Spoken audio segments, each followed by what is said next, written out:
Hello, Why am I and playing good this? I evening. don't know. Let's go ahead and do it. We're having fun this episode. We have fun with this podcast. I've never been to Chicago. You haven't watched Feezer in years, Kyle. You don't even know who I I'm talking haven't. about anymore. I haven't either. This Well- man goes in his head and makes a whole bunch of skit videos and then blows all of his money because he's thin-skinned, and now here we are. And now we got the song made about him. Who the fuck is this? What is this? There it is. What? Yeah, you just hold a whole music video along with it, where you get to see back when this guy had hair. I don't even know who this guy is. Caesar? Yeah, don't even know who this guy is. So it is. Just been digging through the archives of all this stuff. I was watching a live stream where Kyle, halfway into it, no, not even halfway. Hour 5 of 6, they looked up Melvin, Brother of the Joker, and then played it at half speed and said, "Hey, for all of you who don't want to watch this, just mute the stream. Come back in 12 minutes when this video's done." And you sat through the They whole said- fucking thing, didn't you? They watched the whole Melvin, Brother of the Joker at half speed. And you sat and watched at a half speed with them, didn't you? Because I love Melvin, Brother of the Joker. That's what they should have done for Joker 2. You're insane. Can you imagine what Joker 2 would look like if they had Melvin as the main character? I mean, I wouldn't have seen it anyway. Yeah, I mean, what does it have to do with Chicago, though? What does that have to do with Chicago? Who Absolutely cares? nothing. Johnny, Who what are they cares? talking about This is with my Chicago show. I right can do now? whatever the fuck I want on this. Well, jeez, All right, okay. let's go ahead. Let's get into it. All right, Dan's impatient. He wants to go ahead and get to the topic of the show. Let's get into it. Yes, Chicago by Right. night. There it is. So we got Chicago by Night. This is early World of Darkness. This brand spanking new game on the block. Nobody's ever heard this game. Nobody's ever played this before. It was released back in 1991, Kyle. This is old. You can even see on the bottom of the page, it says, a city source book for vampire. No Vampire the Masquerade. No other fucking World of Darkness acronym on there. Nothing. Just for vampire. This is back in the day. This is all you had. I don't think. I mean, it makes sense. Yeah, Werewolf wasn't out. Mage wasn't out. Well, yeah, World of Darkness started off in Chicago. That's where the developers came from. So. Yeah, because White Wolf lived here, so they said, "Hey, it's that saying, you write what you know." So they said, where we're going to have our first setting, let's put it in Chicago. And then they went to that big Chicago library and started looking up stuff about Egypt and Britain and started spreading it out. We had the World of Rage at Amazon after they watched Ferngully. You love Ferngully, Kyle. That's your favorite movie. And then this is how you know this book is old, because Mark Rain Hagen is an author in this book. This guy stepped out of the picture and went back right into management. Very early on in the World of Darkness story. Damn. Okay. Yeah. Along with that, you also had Andrew Greenberg, Stephen Crow, Joshua Gabriel Timbrook, Travis Lamar Williams, Chris McDonough, and Stuart Wyack. Also worked on this book. So I guess it's safe to say that, no matter what, Chicago seems to be a very special place. If not in the plot of World of Darkness, at least for World of Darkness itself. Yeah, the behind the scenes lore going into game development. It's not just that. It's also just the scenery, because every year, Chicago does host the biggest vampire LARP, and there are thousands of attendees actually. You go there, you get to vamp out. You get to vamp out, and I think last year there was a whole bunch of different YouTubers and podcast commentators that were there that participated, and if I had the money I would have gone, but Honestly, sounds like fun, to be honest. I'd do it. Yeah, but I spent my money to go to Tampa Bay instead. So it sounds like a good time, but my only problem is Chicago, where Chicago's not terrible. Which is in this setting, it's not so bad. Nowadays, it's kind of nowadays. Actually, you know what? No. Actually, no. Scratch that. Chicago has always been kind of bad. Because No now that city is like firmly in the blue. They're outsourcing all their labor to Mexico, and now you got like fucking no reason to live here. If you go to all the tourist attractions there, it's fine. But the minute you step out of what I would consider like uptown and downtown, you're going to have a terrible time. I did not enjoy my visit to Chicago. I mean, The- even Tim Pool talks about his time living in Chicago, of cops just pulling him over and throwing weed in the back of his car just so that they can actually catch him with something. Well, you could argue that every city has this issue. Dog, I live in University City. I've never had shit like this come up in my life, where I feel safer in the hood around here than I did being in Chicago.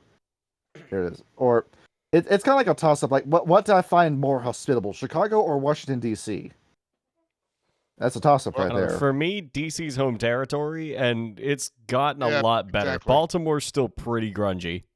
But we also haven't been to Chicago, so we can't compare. My sister was there recently. She actually quite liked it. Yeah, and I've been there before. I did not enjoy my time. But it's also a big city, so you have your slum areas, you have your nice areas, you have your pub areas. For me, it was all the fucking depends on where people you in go, I Chicago. guess. It was the people. Like there's like an air of misery in the city that if you're talking to other tourists there, like they're all like wide-eyed and idealistic, and then everyone else there, it just feels like just the weight of the world is just on their shoulders. It felt like I was in Disco Elysium at the time. There's just sadness, and that's all I can really just describe this. But it's like the same feeling I had when I was in Glasgow. I guess you could say you're in a world of darkness. That's exactly what it is. In order to make a game as miserable as Vampire, you gotta live in a place as miserable as Chicago. So let's go ahead. Let's get into it. So this is how a lot of stuff that you see in this book. It's White Wolf filling out how they want to run Vampire the Masquerade, what they want the game to look like. What Kyle's going through now, trying to find out what to do with Werewolf the Apocalypse. You were in the same boat as these people once upon a time, because this was them trying to feel out where they wanted to be as a TTRPG. The early growing pains, where I think they landed on their feet pretty well. And let's go ahead and get into the jumbled up intro, because we get a lot of weird random stuff up front. You get the theme and the mood, and they say we have 70 vampires, 70 vampires living in Chicago. They list every vampire. They do, and I list really did not every have time vampire. to do research on all of them, so I just picked a couple that I wanted to go over. No, Actually has the details of a first time DM that just makes everything. That is exactly what I'm doing in Appalachia. You make everything like same thing what I'm doing for Spelljammer Tuesdays, where I made 12 different planets. We're going to see 6 of them, and that's it. And I'm leaving it up to the players to decide what order they want to go in there. It's fun doing it as a creative writing exercise, making this planet, deciding how the economy works, the government system, what lives there. But I'm not going to use every single idea I had, because if we do that, this is a game that's only 2 hours long. If I have us visit all 12 planets, then Athospace, then Xerxes, we're never going to get done with this game. We gotta stay punctual with this. And heaven forbid I play D&D 5e for a year again. I want to get... I'm enjoying my time with Mad Mage. I'm enjoying my time with Xerxes, but I want to wash my hands of 5e and just be done with it already. All right, let's get into Loden's Laws, which is right after the themes and mood, where who is Loden? Well, we haven't gotten to him yet, so just hold your horses. We're going to talk about him. But you, the players, save him, and you're immediately brought to the Camarilla. The game says you are playing Camarilla vampires.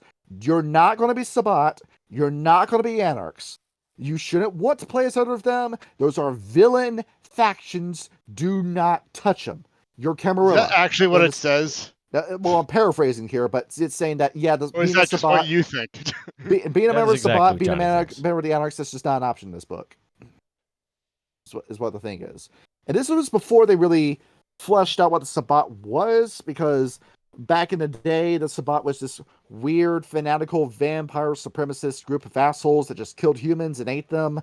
And then the Anarchs was a group of assholes that just hated both factions and wanted to go vamp off on their own and only cared about themselves. That Camarilla was they were your heroes. in the World of Darkness.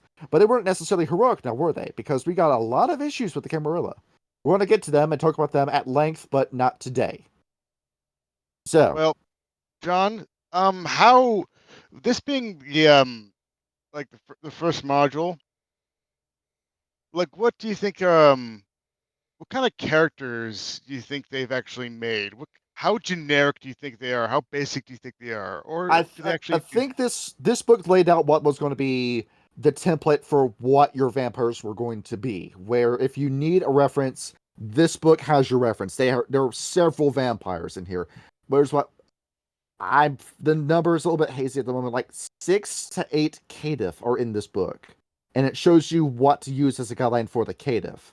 And you have your smart Bruja and your degenerate Bruja. You have your fair business Ventru, and you have your sleazy Ventru. You have your Tremere, and there's only one way to do a Tremere, and then your Toreador, and everybody gets spread out in this book. You only had 7 clans back in the day. Kyle, you remember back when Ben and Jerry's had 2 flavors? This is what it feels like looking at Chicago by Night, where so I can expect to have the NPCs to stick very, very close to like the stereotypes. Yeah, right? like this. These are your quintessential templates for what the vampire clans look like. Because this was before the Assamites, the Giovanni, the Setites, the Ravnos, the Salubri were even considered to be a thing. This is a world without them, where you had 7 clans, technically an 8th one, but you're not supposed to play as that. That's it. That's all you have to pick from. So, because you look at some of these guys, and we'll bring up in a few of these. Now with the other clans brought into Vampire after this book came out, do you think they would stay as that clan, or would they become something else? We'll get to that eventually. So let me talk about Loden's laws. Let me go ahead and get Loden's laws off my screen. All right. So these are like 5 rules that your prince has, where with the Camarilla games, every prince wants to run their city differently. So you tell me if you think these are good laws or not. I'll read these verbatim. Number 1. None in my city shall kill and leave behind evidence of their feasting. If your slaying shall cause an investigation among the police, or worse, among the press, then I shall track you down and extinguish you. Or if others speak of you, exile you. You must lick all wounds and dispose of all those who kill. I hold the 4th tradition in strong regard and do not take such violations of the masquerade lightly. So do not kill and leave the trail of your kill. Is that like an and condition? Kill or and condition? leave. I mean, you can kill a man if you want to in Chicago. It's just be my guess. Just make sure nobody catches you. So just don't kill and leave. Okay. Yeah, just go ahead and just sweep the evidence under the rug. Just don't get caught doing the thing, and then we won't have an issue. You know what? Makes perfect sense. Like is there vampires? Reach the masquerade. Yeah. Gotcha. Let's see. Right. Law number 2. Do not harm the travelers to the city, for its wealth is based upon being the center of commerce and travel. You may feed from such, but do not leave any evidence of your feast. You should not test me on this, for these folk are the basis of wealth of my realm.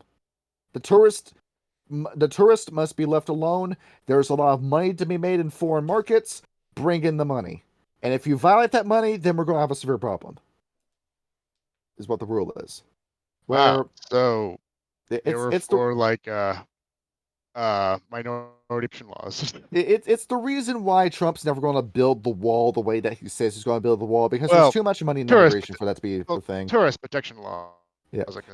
You're going to have those where you want to cut off tourism, you're going to kill your gene pool, you're going to kill your money, you're just going to become this backwoods community that's only going to have a population of 2,000, and then that's it. And then now, these are very vague laws, though, because define harm, because I mean, microaggressions exist. He says you can feed upon them. I'm taking it from harm that he's saying do not try to kill them, beat them up, rough them up. Don't leave behind a situation where somebody's going to say, I'm never coming back here again.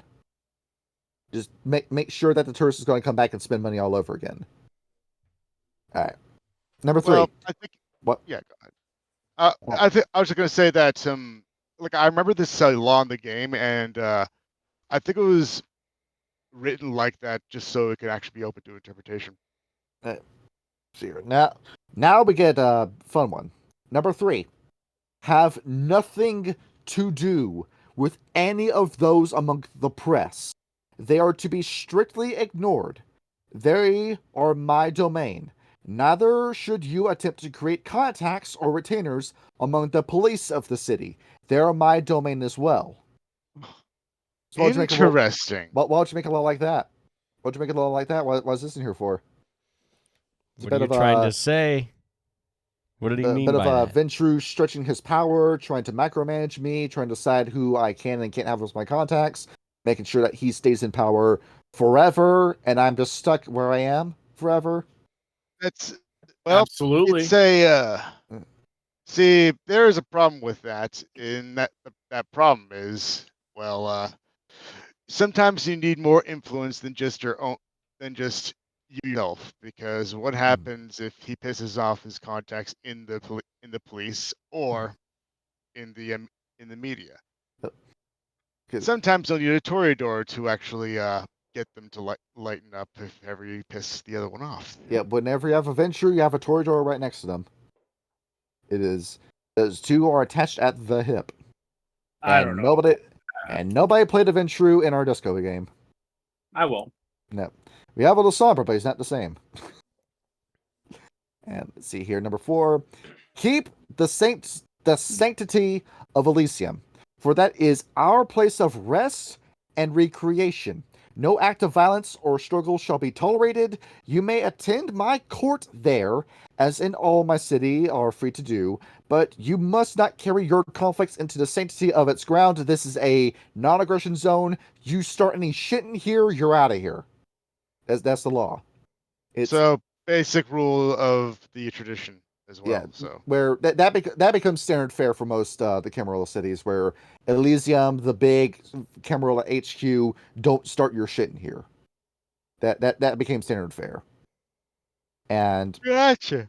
then number 5, do not hold commerce with my enemies, or those who seek to usurp my righteous authority. I shall repay treachery with treachery, rebellion with iron might. Let me caution you. I know all that happens within my realm. Do not think you can keep secrets from me. We're, once again, conflict of interest here with these rules. So this Loden guy, he sounds like a pretty fair guy to work for, right? Yeah. Yeah, just... you just can't talk to anybody outside of town. You can only do business when he says so. You can only talk to who he says so. You can only do what he says when he says it. I trust this man with my life. We haven't done the Camarilla episode, Kyle, but you will notice that became the standard amongst the Camarilla, where that's the reason why you had so many people leaving the Camarilla for the Sabbat and the Anarchs, because the Camarilla has a system.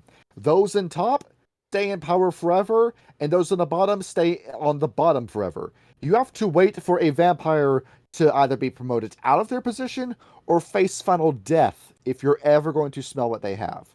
But the thing is, vampires live forever. There's no retiree vampires. There's nobody who's going into gets hurt and sued amongst sues the Camarilla. There's nobody aging out or dying of illness. It's not going to happen to Camarilla. So yeah, you're going to be stuck in your position for 100 years minimum until you're no longer considered to be Ancillay, and then you're going to be on the waiting list of all the other vampires for consideration to be promoted. And then when that promotion comes up, you're more than likely going to be passed by, because that vampire is either going to sire a child that will immediately skip you in line and take the job himself, or you'll be passed in line and you'll have to wait all over again. So yeah. Well, fuck the Camarilla. This is why I fucked off in the woods to live in peace with my family. I want to know part of this bullshit. Well, here's the thing, though. Those rules put in place, you could only get away with those rules in the 90s before the internet. Because nowadays, with the way communication actually works, it seems kind of impossible to actually maintain that grip over just because now the Sabbat has grown in such size that the Camarilla needs to go on the offensive and defend what they have. Where the easy days of the Camarilla have passed. Now we're in the times of judgment. There is no easy day amongst the Camarilla now. where you're getting what's going on in the Meta plot, where you notice that a lot of Camarilla princes are dying of assassinations, primogens are going into power struggles, and now something like Vampire the Masquerade Bloodlines is your standard plot with what happens in Vampire, where a lot of backstabbery happens now. Because from the 14th century on, the Camarilla were just fine the way they were. Where that's when everybody was sweating, looking over their shoulder for the Inquisition and the Hunters. And then when the Camarilla kept their heads down for long enough, they just became the shadow government. They became the Illuminati. They didn't start anything. And because nobody wanted to start anything, because we don't want to go back into those horrific end times again. And those people that were in power became really good at their jobs and then stayed in power forever because they were good at what they did. But then you started having the younger generation come out where they were starving for leadership of their own and were denied it. Which is where you get the secret organizations were so much easier back then. And now you have the central, what I believe is the central conflict of Vampire the Masquerade, the old versus the new, where the older generation is looking at these younger vampires and are thinking, you're just a bunch of idiots that want to spit on, burn, destroy everything that we've provided for you, and you're just a bunch of ungrateful bastards that don't know how hard it is. Well, the newer generations are saying, you're just restricting my ability to grow. You want to keep me down forever and I will never reach the same level of power as you as long as you're still in the picture. Why won't you just die already so that I may create my own legacy? And that's the central you're plot hawking all the power, and you've taken all the power. That's exactly power do I have left? That's exactly what became the central conflict of Vampire the Masquerade, and that gets fleshed out here.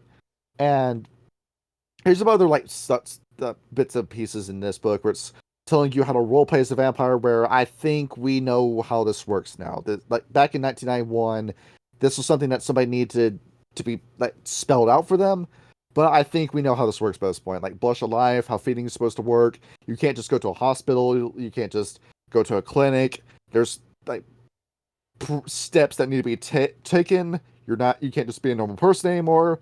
And it also has a bunch of information as to how to travel in Chicago, where it's road travel, air travel, rail travel, sea travel. I think this information is kind of outdated in the world of Uber and how easy it is to get a flight now.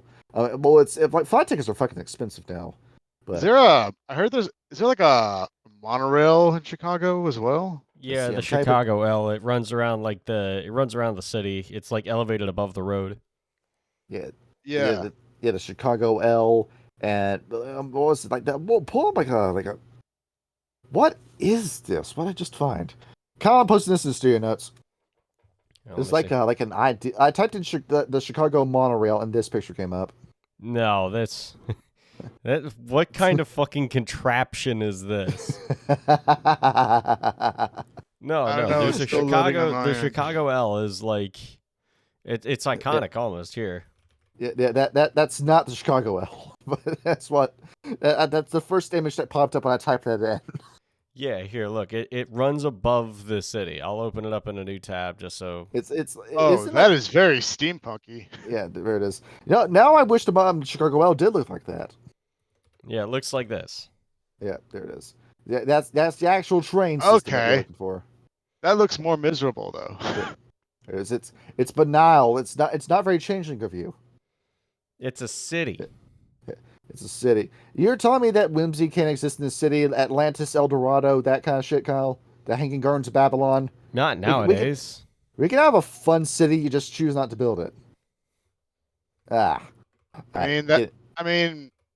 guess cities that are not on the coast are, I don't know, less colorful, I guess. It is. You just got nothing but misery when you go this far north in America. So shall we go into the history section? Yes, I believe that's important. All right. This is not very long, and I'm going to take my time with this because the rest of this episode is going to be us talking about the 70 vampires. We're not going to go over all 70. That's just impossible. That's going to be longer than our usual 3-hour runtime. Only the important ones. So yeah, we got to be a little bit punctual with this. All right. And Ryan, use this as the time to read ahead and look at the names that you want to go over. All right. Let's go into this. All right. So we begin. The first settlers came to this area during the American Revolution when it was still under British control. It was led by Revolutionary War General Anthony Wayne and settled in 1795. And Fort Dearborn was built in 1803, and it did not sit well with the Native Americans who wanted them to die. Where they got chased out, the fort was abandoned during the War of 1812. They came back in 1816, and then with more settlers, chased those Native Americans out. And you had Chief Black Hawk who tried to do a stand to keep the white man out of the land. It didn't work, and thus the sad story of the Wendigo, number 42. Like, how many times are the Wendigo going to lose their land? And the United States Army comes over here. Actually, and I think it was the Uktena. Yeah, but still, pure. Yeah, Right. far well, south. Uktena is like further down in Texas during this time. We're all the way up in Ohio, and so Black Hawk had an advantage here in the form of Pale Wolf, who was a white man who lived amongst the northern tribes before Black Hawk. His grandson was even born. As it turns out, Pale Wolf was a vampire, and his real name was Menelaus. He's going to come up later in the story. This is one of Enid Jenner's favorite characters for a reason. You're going to love this guy. Which one, However- Menelaus or the other guy? Well, now he just goes by Menelaus, is what he goes by. But Menelaus, huh? yeah, but Pale Wolf, that's actually Menelaus. And Dan, have you forgotten what he is? Pale Wolf, Menelaus. Yeah, a Bruja Elder dude. Yes, he's Spanish, isn't he? No, he's Greek. He's Greek. He's Greek. Okay, I guess the DM made some changes in the game that I played. So you had Menelaus, who was going around helping out Blackhawk, but you had one General Whistler, commander of Fort Dearborn, who was under the domination of Helena, another vampire that we're going to talk about, who is also Menelaus' arch enemy. She had been hunting him across the world for centuries, was trying to get this guy's ass, and now they finally met on the battlefield in this central conflict, working through proxies. You had Menelaus, who was helping out the Native Americans, and Helena, who was helping out the white settlers. What do you think's going to happen? Blood will spill. All right. Dan, you had a question? No, No. can't really think. No. I'm also reading at the same time. Go ahead. All right. So you had the Native American wars going on. Menelaus had hoped to turn Black Hawk's people into an effective fighting force of his own, aka he meant embracing them, but Black Hawk wasn't okay with that idea. Meaning that I guess Black Hawk had some sort of understanding as to what Menelaus was supposed to be. Unfortunately, Helena's people had guns. Guess who won that fight? Guess who won? As Menelaus looking at this, seeing all these people that he's been living with for years and years die, and seeing them die pissed him off to the point where he went into frenzy.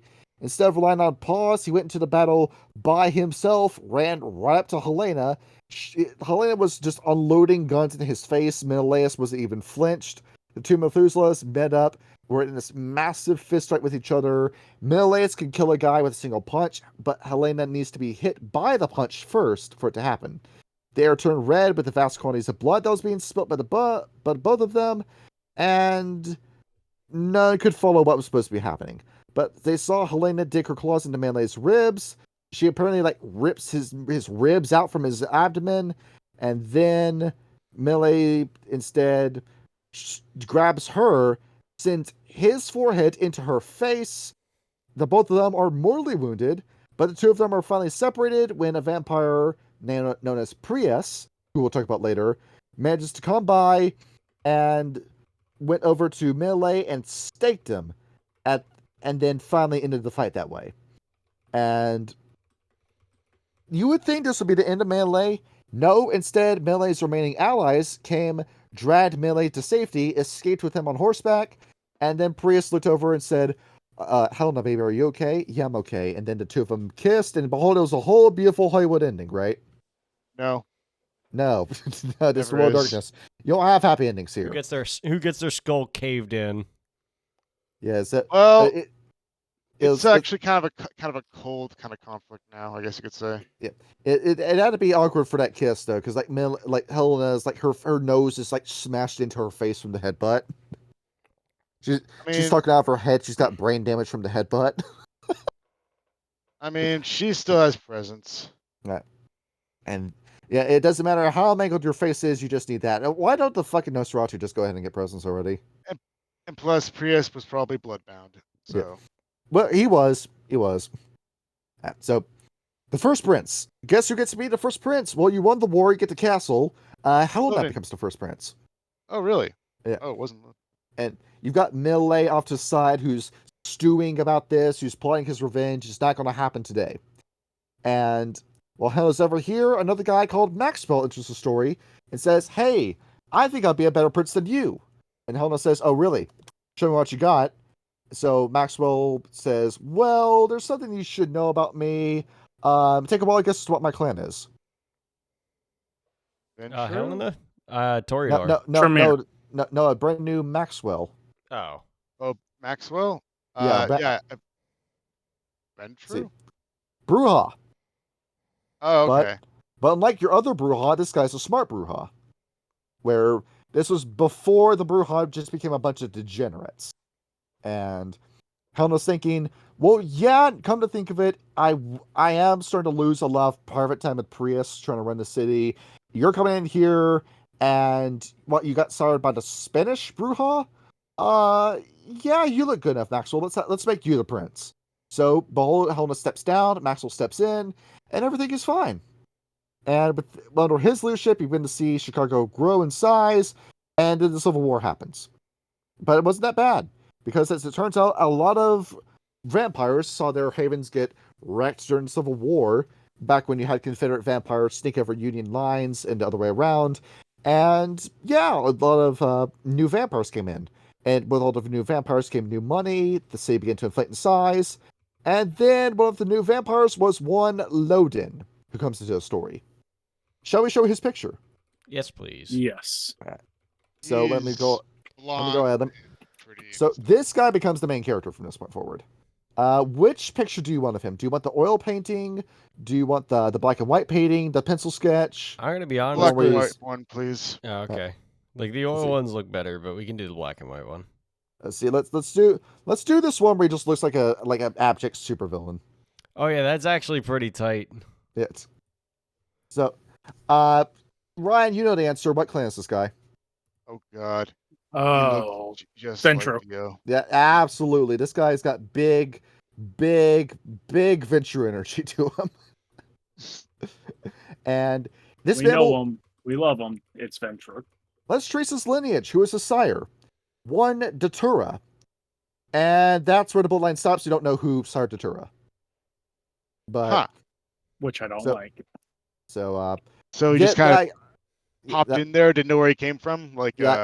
Loden kind of loses the Ventru game of I can cite my entire lineage all the way to the Ventru and to Luvian, where you can name who your sire is, and then that's it.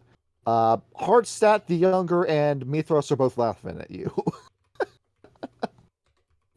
But you look at this guy. Kyle, tell me what kind of villain you think he is based off of this. Here, do you mind if I respond with a GIF? Yep. Go ahead, post a GIF. Here, hang on, let me,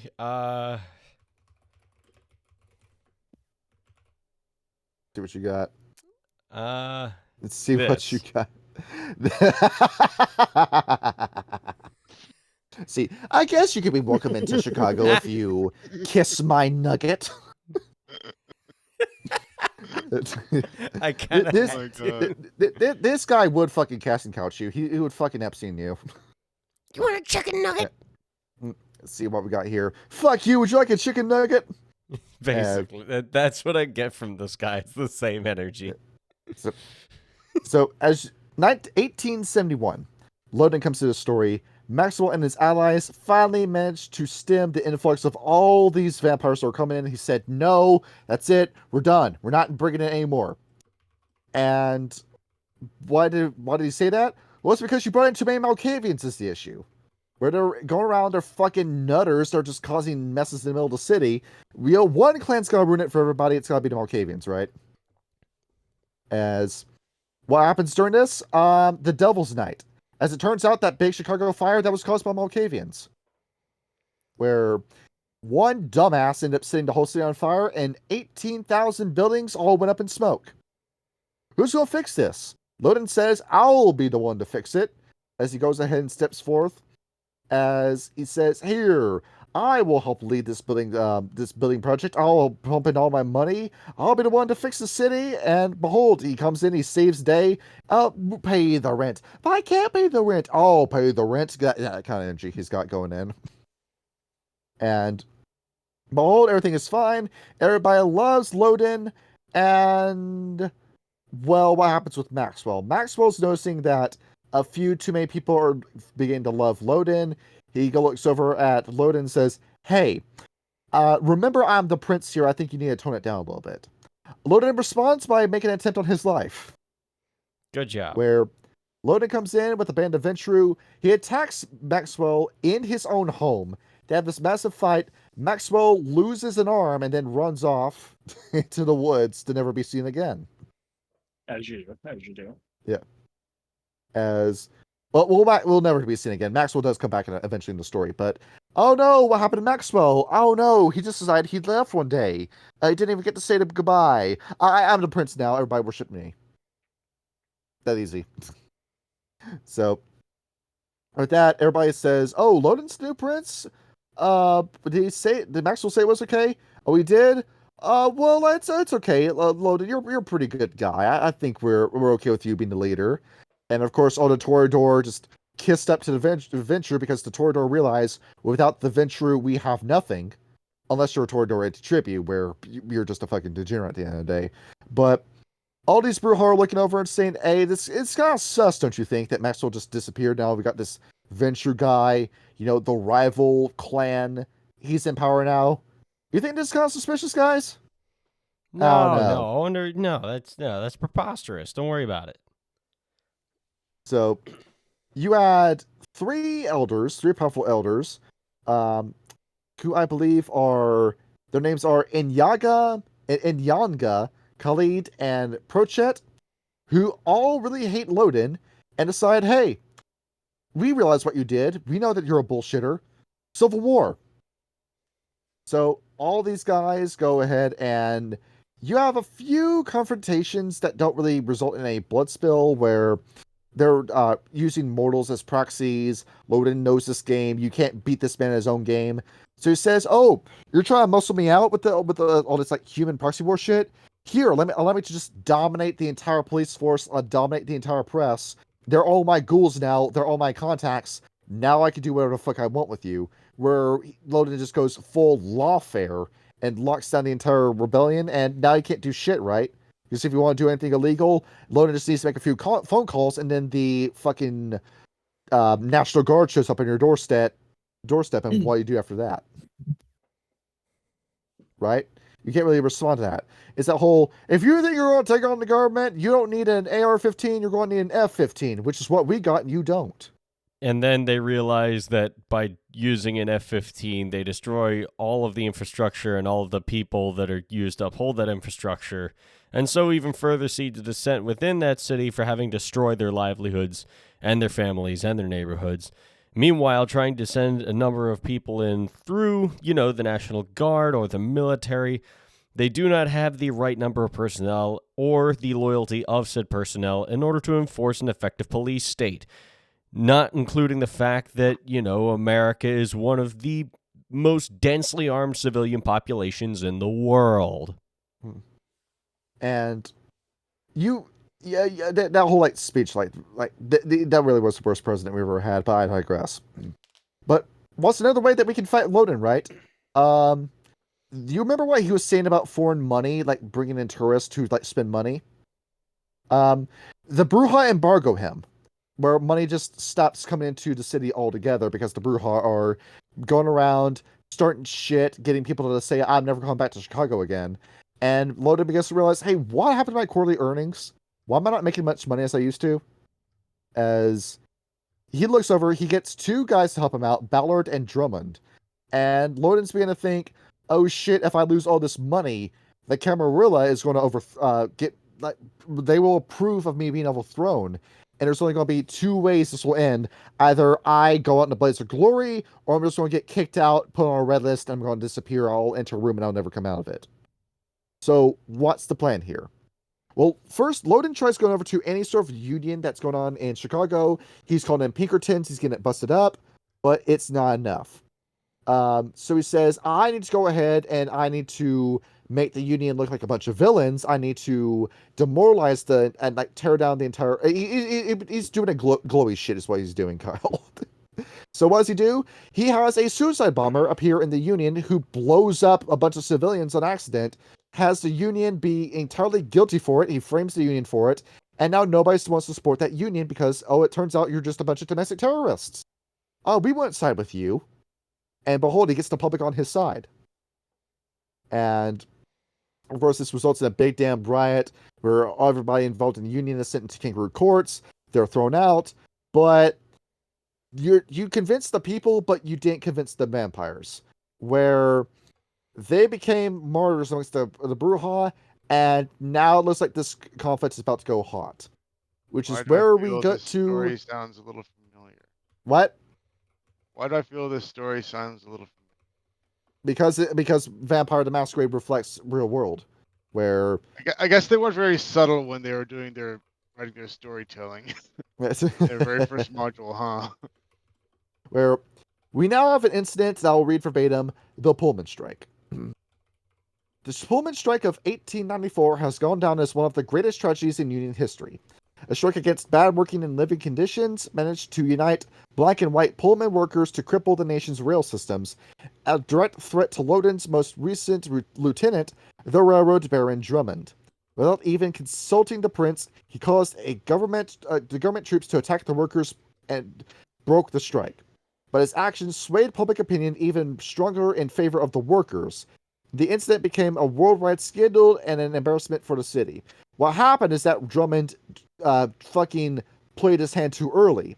Instead of having the union be framed for the bombing, he instead has the government come down, shoot people in the street, and now you just look like a fucking psycho. Where this Drummond guy, he wants us dead. He doesn't want any of us to live. He's just this fucking miser that's still hanging on to his money. Loden looks at this and says, "Here, dumbass, step into my office for just a minute." After the thrashing of his life, Loden steps back out, and he thinks, I gotta rethink this out.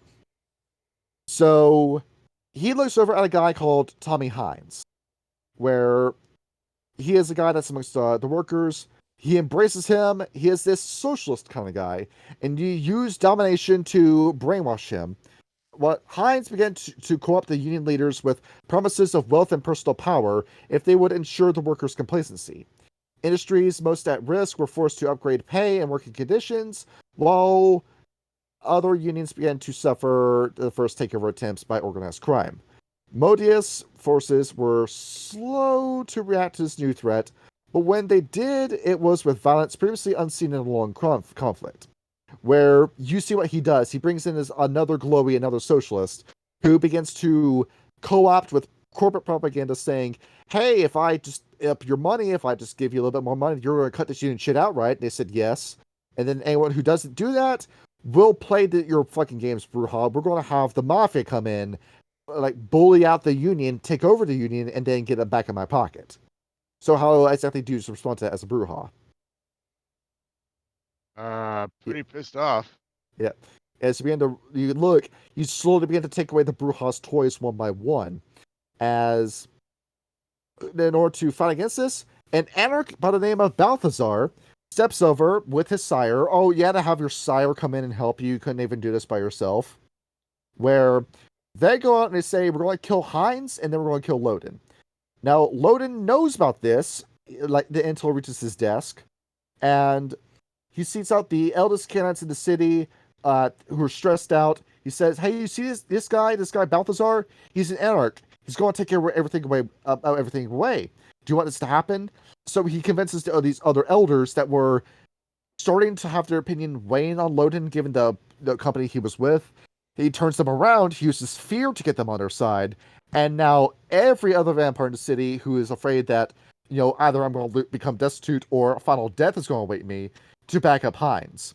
At the same time, Heinz goes and he visits Balthazar himself, and he convinces Balthazar to backstab the Anarchs and join the Camarilla. I don't know what Heinz said to him, but if you manage to wave a pocket watch in front of a Brujah like that and get them on your side, hey, that's a W right there. I mean, That's hey, the more way to do muscle's it. never a bad thing. Common Venture W. And with Balthazar on his side, Loden says, all right, now we can start killing the Brujah. And he goes around, and every other vampire who's against him, Loden has them go into a room or go into the back of a car, 2 shots to the head, a stick in the chest, and then we throw your remains out in the sun, and now I have no detractors. But there is one guy who's still around. Modius, where shall we show his picture? Yes. So going into this, do I want to use the colored picture of him or do I want to use the black and white? Let's see how it the goes. black and white because, like, the art is. I love the art. It's just so There it is. old school. There it and is. There's So- a charm to it. Here he is. This is what it looks like. That is a classy motherfucker right there. See, you can hear the Vivaldi music playing in the background. Absolutely. Who is he? He is a Toreador. Now you see in the township of Chicago. So he's looking at this, and what does Modius do? He is still. He's looking at Loden and saying, "I know what you're doing here. I'm still shifty about you, but now I'm beginning to realize that I can't really do anything about you. My hands are tied. So I just gotta sit here and just let the storm ride out. Maybe I'll get a chance to do something later." Is what he's up to. And the next 50 years, Loden calls this time the Chansamar Praxis. The time of peace for the kindred. Peace, right? You're ruling the city in fear. You have the city's press and police in your pocket, and you want to call this peace. Well, everybody wants a piece, right? There it is. Peace at the expense of personal freedom, right? And Everybody wants a piece. And then, behold, the creation of Elysium, where Loden says, all right, my Primogen, come over here. You see this place? You see this little building I made for myself? Now, all of you other 3 Brujah, Inyanga, Khalid, Prochet, you've all given up. Good. Your kids are dead. You're not going to try anything against me now? Great. So yes, to establish how we're going to our meetings from now on, we're going to be meeting here in this place. I'm calling it Elysium. I'm definitely the first guy to come up with this name. And none of you are going to object to this. I'm the boss. This is where we're going to be meeting. If you fail to come here during my appointed dates, I will have you red listed and I'll have you killed. And shortly after, shortly after World War One, and funny about this is that who is at what clan do you think came with the concept of Elysium? True. Well, Elysium, I believe in Roman mythology, is where all those who die a glorious death in battle or, pass with dignitas get to live forever in peace and harmony, forever revered for their deeds for the Roman Empire. They're So- Greek. And who's that Greek guy? Oh yeah. Oh, Menelaus? And well, no, you're on the right train of thought, but it's not the Brujah. What other vampire clan has origins in Rome? aside from Ventru or Toreador?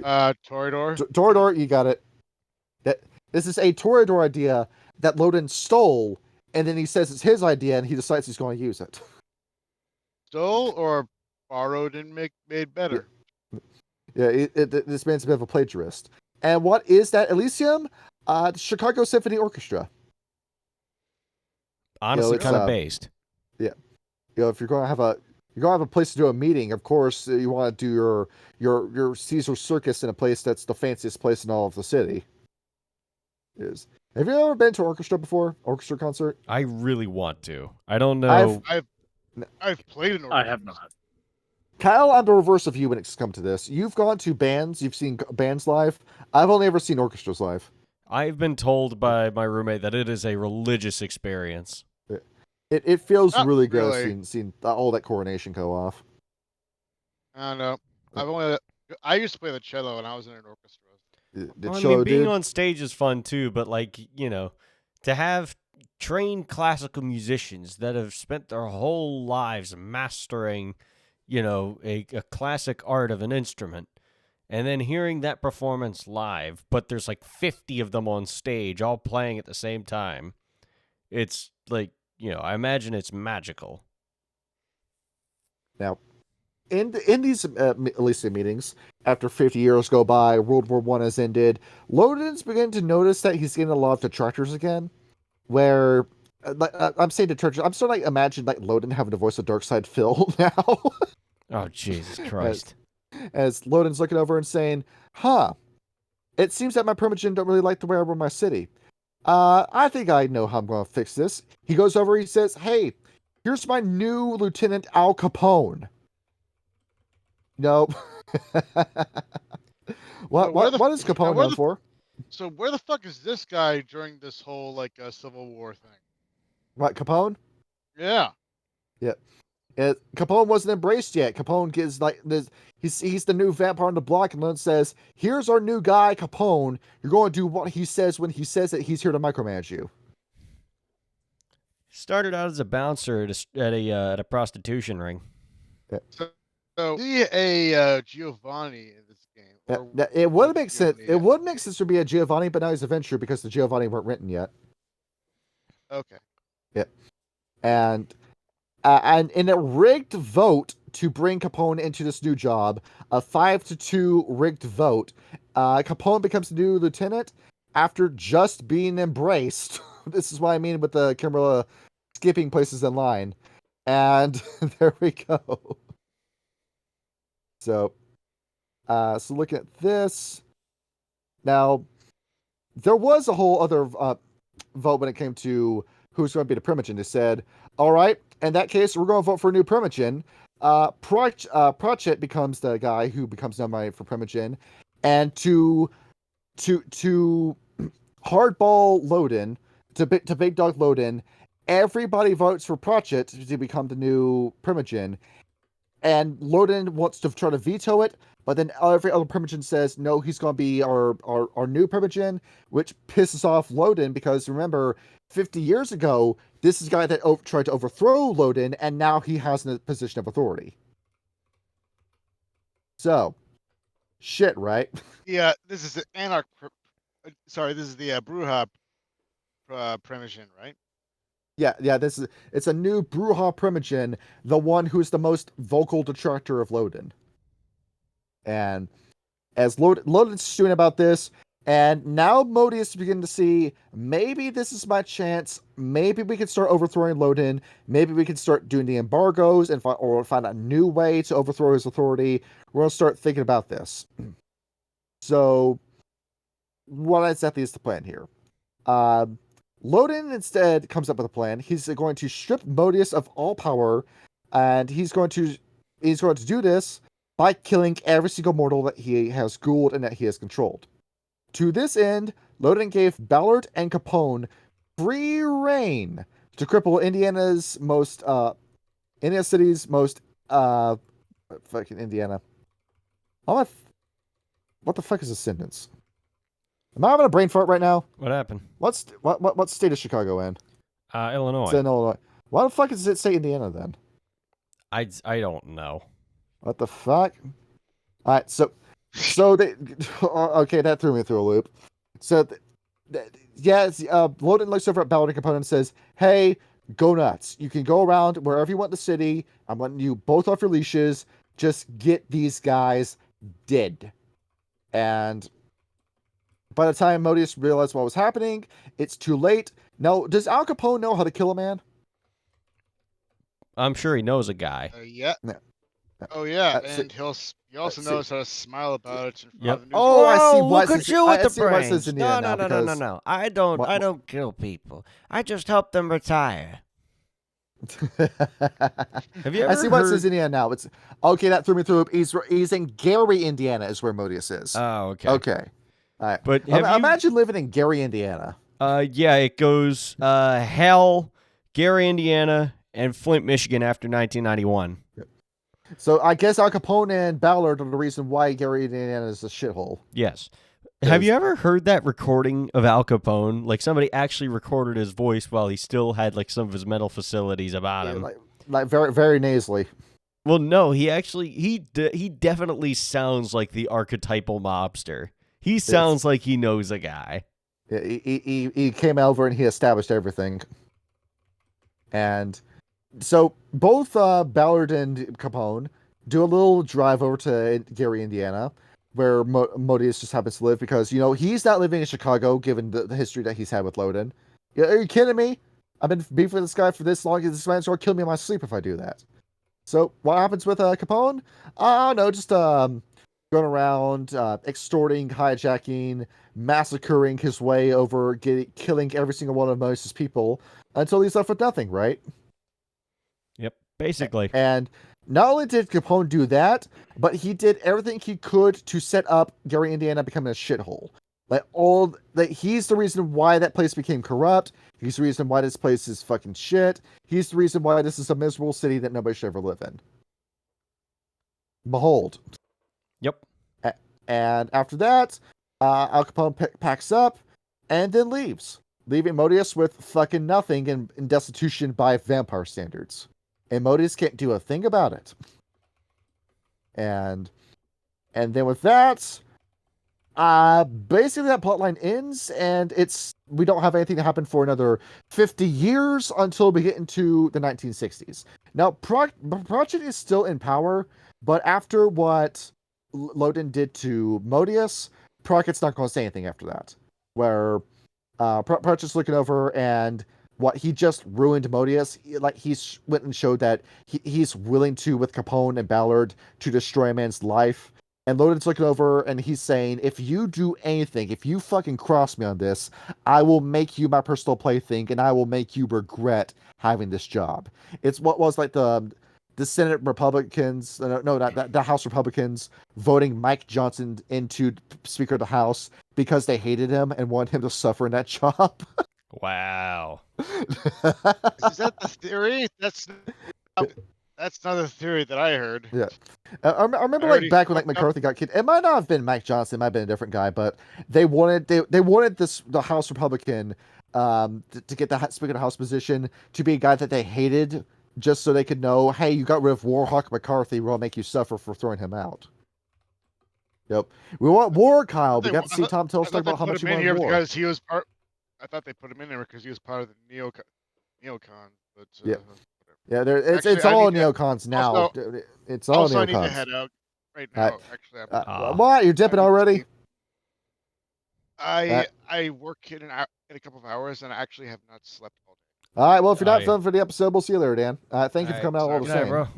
Yeah. Have a good one. All right. There we go. Let's go into that. 1960s, Kyle Ryan, what's going on in America during this time? Civil rights movement, the Cold War in full swing, the Cuban Missile Crisis. And what vampire faction thrives off of that? Tremors. Yeah. No, it's Clan. Oh, Camarilla. No, Savant. No. Anarchs. Yeah. As all of a sudden, Loden's looking outside and thinking to himself, when did the Anarch movement become so vocal? Why are these guys at my door screaming about what a fascist I am? As you're looking at this whole problem started in the South, where all of a sudden all these other vampires have decided, racist, sexist KKK, Loden, go away. And they're over here causing shit again, where this is not, Loden's calling the Camarilla and saying, hey, can you help me with this Camarilla problem? And the Camarilla says, no, you're not the only city calling about this. Everyone's going through this shit. As all of a sudden this big anarch resurgence happens, where the anarchs were seen as a fucking joke. Nobody was taking anything these guys said seriously. This was a movement that was in decline on its way out. And all of a sudden, now you got all these guys here causing shit. And all of a sudden, riots start breaking out. Where all of a sudden, all these anarchs come in, go into frenzy, embrace a bunch of other people, piss them off with presents. And then you have all these different fights breaking out. And this goes on until 1966 when Loden finally kicks all these guys out, keeps Chicago under lockdown. That's it. We're locking down the city's border again. No vampires coming in or out. That's it. It's fine. And then we have an event called the Night of Rage. So in that same year, 1966, the Night of Rage, the whole situation changed when Balthazar, a former Brujah, were looking for a neonate Brujah rumored to have entered the city several days earlier. The prince's enforcer had no luck finding the newcomer, but did stumble upon a group of Brujah gathered in Lincoln Park. Afraid that they were plotting against the prince, Balthazar and his Ventru assistants attacked, slaying 2 of the Brujah. Unknown to the Ventru, these Brujah were a major reason that the city had not already erupted. Members of a band called the Urban Sprawl had become a leading force among the anarchs during the popularity of thanks to their music, where they masqueraded as a band. So upon them being killed, both of them became martyrs after this. The anarchs responded to the atrocity with ferocity that shook kindred society to its roots. The battles raged across the rooftops and through the sewers in this gigantic city. The elders were not safe even in Elysium, and some were hunted back to their havens. By the end of the week, more than a dozen of them had either been destroyed or had been forced into torpor. Boom. Don't fuck with the anarchs, right? That's the only reason why the anarchs are around, because the anarchs have no chill and will go to war with just about anybody. And Loden's looking at this thinking, well, shit, how exactly do we handle this? And now we have this massive shadow war where, no, that's not just a one-done thing. Anarchs are now hopping into the Camarilla City, Chicago, just causing shit, causing battles. For 2 years, you have this shit go on after Loden swears he put the city under lockdown. As 1968 dawned, it became more and more apparent that a showdown could not be delayed. April brought its in a preview with the Violence Calm, the assassination of Martin Luther King caused an outburst of the previously suppressed bitterness. While the riots had caused a great concern in moral society, the candidates had yet to settle their conflict. This happened in August. From all parts of the country and from all across the globe, kindred and kind poured into the city of the Democratic Party's presidential convention. Tensions grew until the last day of the convention, August 28th. The city was full to bursting, and the blood of nearly every candidate in the city was boiling from the strange smells wafting from the excited mortals. At first, the fighting seemed a little different from the previous skirmishes, with small groups on each side, ambushing one another. The true violence started. The true violence, Kyle. The true violence. That kind of goes hard. The true violence started after Loden obtained leave from Justicar Ventru to settle the anarch problem once and for all. But it is doubtful that he would have given permission if she had known what Loden was going to do. As anarchs and mortals rebels prepared for the night and began to head to Lincoln Park into the streets, the prince launched his assault. Armies of police and elders fled the streets and attacked. They attacked. Give me a minute. Turn the page. Protesters. A battle was joined, and much of it was shown on national television. Never before had anarchs experienced an assault of this magnitude. Faced by mass charges of heavily armed police, the ranks of the protesters crumbled, and the anarchs were forced to flee. Once they were out of sight of the cameras, groups of elders and archons set upon them. More than 100 vampires from all parts of the world disappeared that night. Not all were extinguished, but said that ashes covered the streets the next morning. A massacre where Loden killed 100 vampires, dude.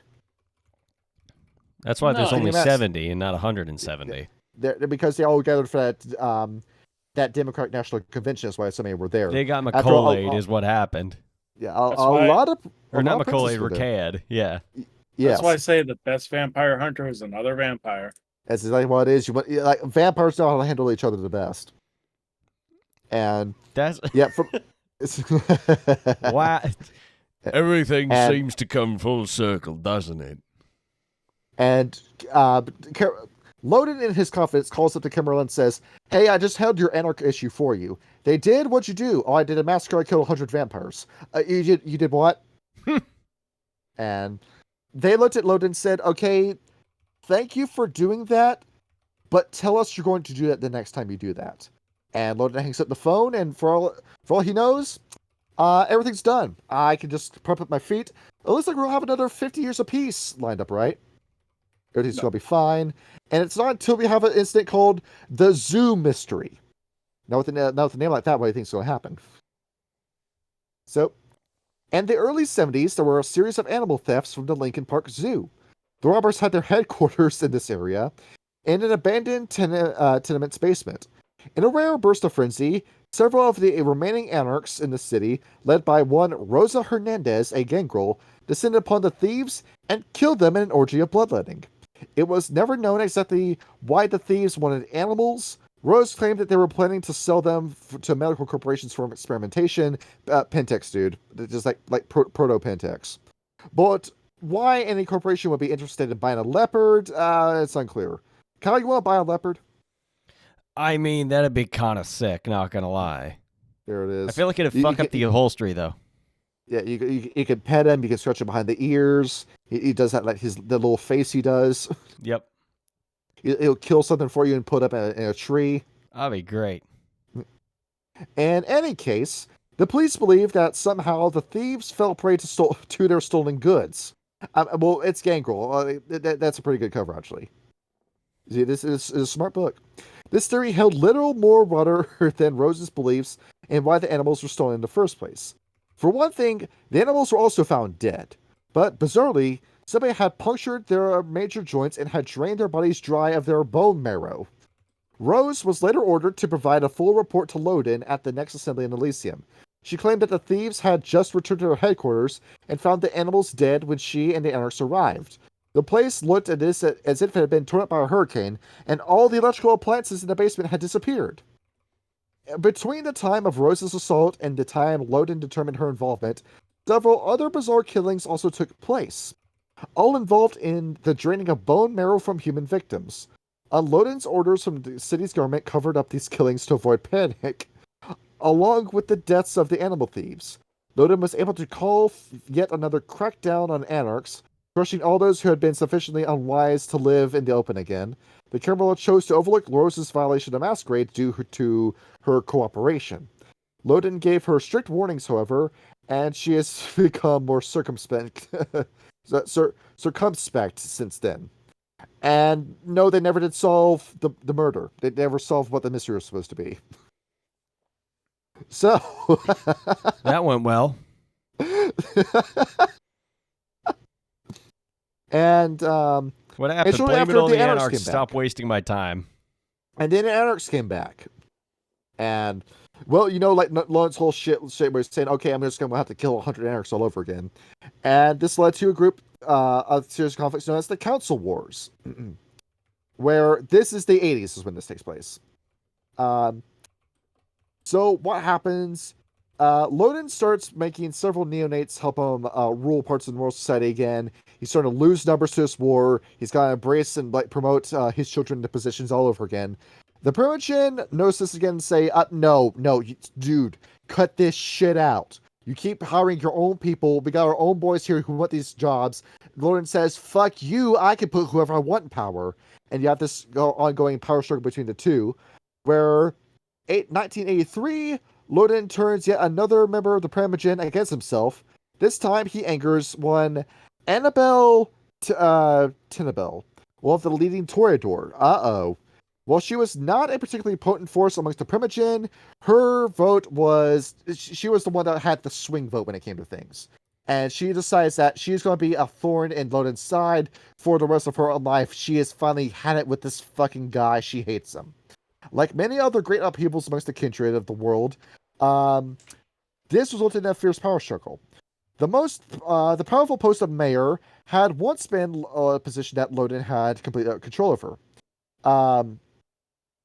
They decided that they were going to strike here first, where a new mayor candidate, Harold Washington, gets elected, who Loden has no control over. And Loden did not foresee this coming. This campaign gets completely sabotaged, and now he has a guy that is taking blood from a Toreador, so that he doesn't fucking controlled. Loden freaks the fuck out about this, and he's looking around saying, who did this? Who gave this man blood? And he finds out the guy is one Mal Davis is this guy's name. Do you want to see his picture? Yes. Oh, sorry. Her picture. Yes. All right. So we go. See, she looks like this. Kyle stepped out of the room, didn't he? Yeah, he went to go get some water. All right. Well, he's the one controlling OBS. I guess we're just not going to see what she looks like then. Never mind. Never mind. There's the picture. We'll pull it up in a minute when Kyle comes back. Yeah. Yeah. No, but Ryan, you see the face. Yeah, I do. She's the one that went ahead and behind Loden's back and ghouled the guy, and she's this new kid on the block, and nobody was suspecting her to be the one. They were thinking, oh, it's probably like Modius, or maybe it was Annabelle herself, but no, it's her. So, as we're looking, Loden's like preparing his retaliation. He's trying to decide, no, I need to call Capone and Ballard again. I need to do this all over again with her, but while this is going on, he's like, he can't decide like what he wants to do for revenge, because Ballard and Capone are already busy with this Anarch shit, and of course we're not going to trust Drummond with anything ever again. So how are we going to handle this? Kyle, you see the picture? Yes. That is Mel Davis, who is gone behind Loden's back and has embraced the mayor. Oh boy. Oh, sorry, not embraced the mayor, ghouled the mayor. Well, And so what happens is that while Loden is beginning to lose his power to the Anarchs, who are back and better than ever, Mal Davis is becoming this cult of personality where she's drawing in all this attention to herself and is slowly doing what every other vampire before her failed to do: pull attention away from away from Loden. Sorry, I thought I muted. You want to know the delicious irony behind this? what was that? Mel Davis is a caitiff. Well, That's the yeah. beauty behind this. Well, I And- mean, we said later on when we did, was it Rage Across Egypt or was it Egypt? Egypt by Night. Yeah, when we did that, like a caitiff becoming a prince of a city was like a sign of the apocalypse, and now we've got Mal Davis trying to fulfill the prophecy. And the best part about this is that Loden doesn't know this. If he did know, he would have immediately gone for the red list instantly. And this power struggle continues until Christmas 1985, where he implements a operation called Occupation Incubator, where he attempts to ruin some of Mal Davis's key mortal allies with the police I read the wrong thing. Starts to ruin her key mortal allies by sending police to harass them and to blackmail them. His plans backfire when news of these efforts reach the public, and a scandal erupted over persecution from the city government. Somehow the story had managed to bypass the censorship, where he's wondering how the fuck did this slip through, whereas it turns out another neonate, Joseph Pearson, came in and screwed the pooch and paid off Loden's people so this story would get through. Mal Davis' strength reached a height in the spring of 1986. During the next year, Anarchs destroyed many of the prince's contacts and retainers in the government and installed their own pawns into many of the city's positions of power. Finally, desperate and terrified for his very existence, like the day before Thanksgiving 1987, Loden threw himself at the feet of the Primogen and begged for forgiveness, saying, "I'm sorry, I'm wrong, I fucked up, I've been treating you guys like shit for too long. Please, help me out with this Anarch shit." And for hours, he listened to the elders' complaints of the way he ran the city, where Loden this was the most embarrassing night of his life, where every single Primogen took turns telling him what a piece of shit he was, what a failure he was, and how they needed him. No, he needed them more than they needed him. Can you imagine just like the scorn you're going to feel for the rest of your own life thinking about that night? Oh yeah, I wouldn't sleep. I would just be like drinking myself. Absolutely. And Loden has to go along with everything they say after they all stonewall him, all turn against him, and just they say, "Oh, you don't agree to one of our conditions, we're going to let the Anarchs kill you." So finally, the Primogen go back on his side, but by this point, the Primogen are ruling the city, not the prince. And what I do, Annabelle becomes a spy, who ends up helping Loden out. she comes back. She's got this big list of information saying, "All right, this is how Mel Davis did this. This is like this, and this is how it all got done." Loden then prepares the Thanksgiving Day massacre, where he goes in and kills a shit ton of Mel Davis's men. Where it ends with the capture of one of Mal Davis's most trusted lieutenants, and they try tracking down Mal Davis, where it becomes a night of terror where anyone that with connections to Mal Davis dies that night. And Loden watches from their havens, content that, okay, now finally this Anarch problem is done. The beauty of this is that he doesn't know that Annabelle is the reason why Mal Davis was able to ghoul that mayor and what caused the downfall to begin with. So, who's the genius here? Me. And It's always Grim.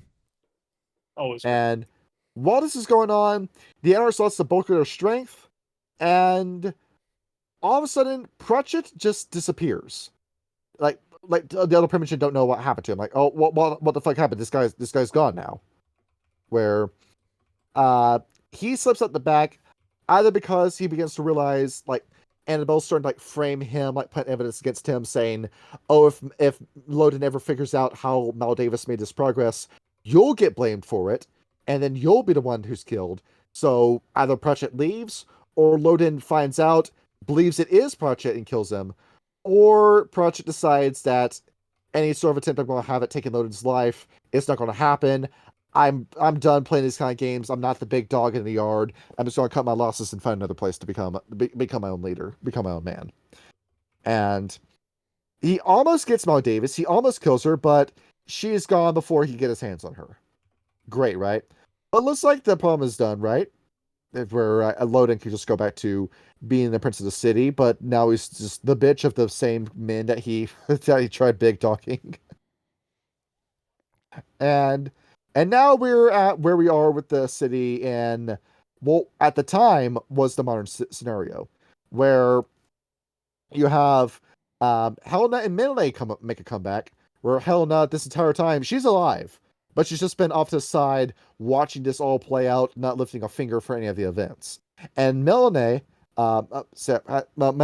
has been off to the side, trying to plot his revenge, thinking, how can I cause all this bloodshed and horror to end, and when can I liberate the city from Loden? And that's where we begin. Well, so things start insurmountably fucked as they usually do. We also have a mention of the Succubus Club, and we're not going to finish talking about that until we get into Under a Blood Red Moon. They are proto-Setites, I imagine. Oh no, the Succubus Club is it's a haven.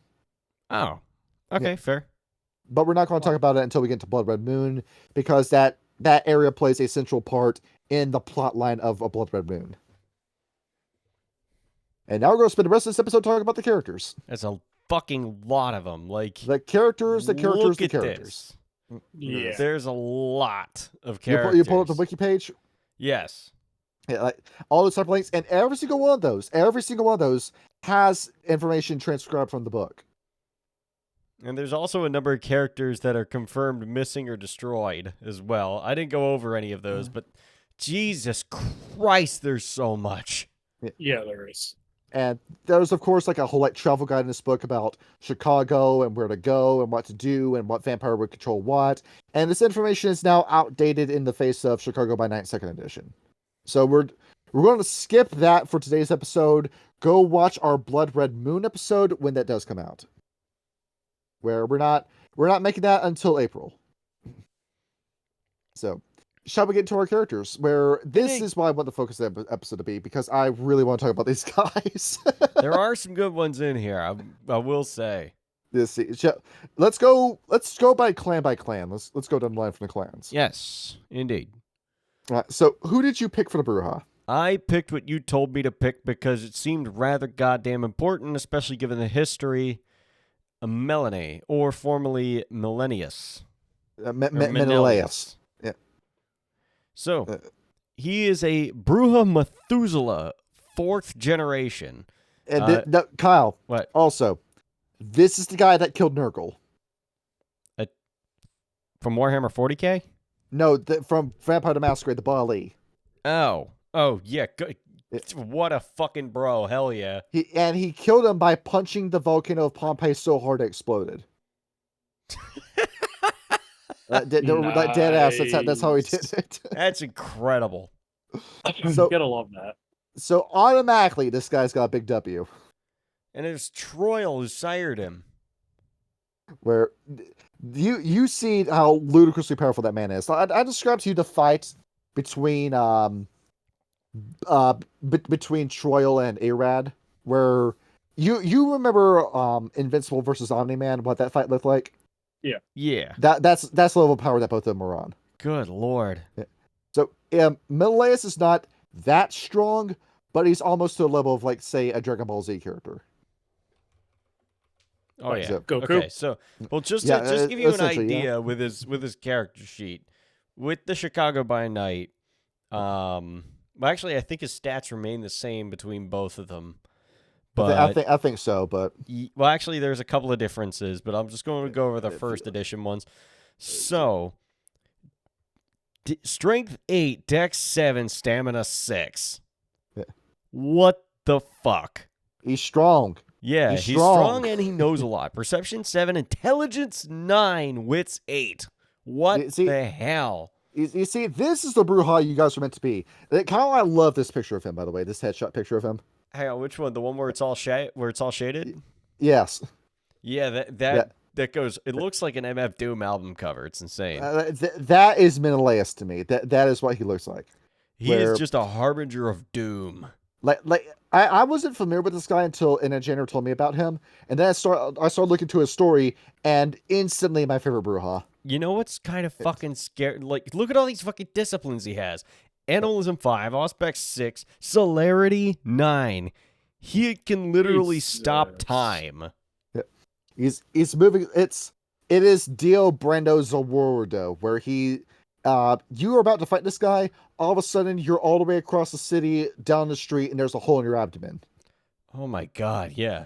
And he's Thaumaturgy 7 too. What the hell? Like, for perspective, in the game in New York by Night, where we had Ragnar was juiced out of his mind on celerity for that campaign, Yeah. I was going to have it be like he's moving so fast that he's occupying multiple places at the same time.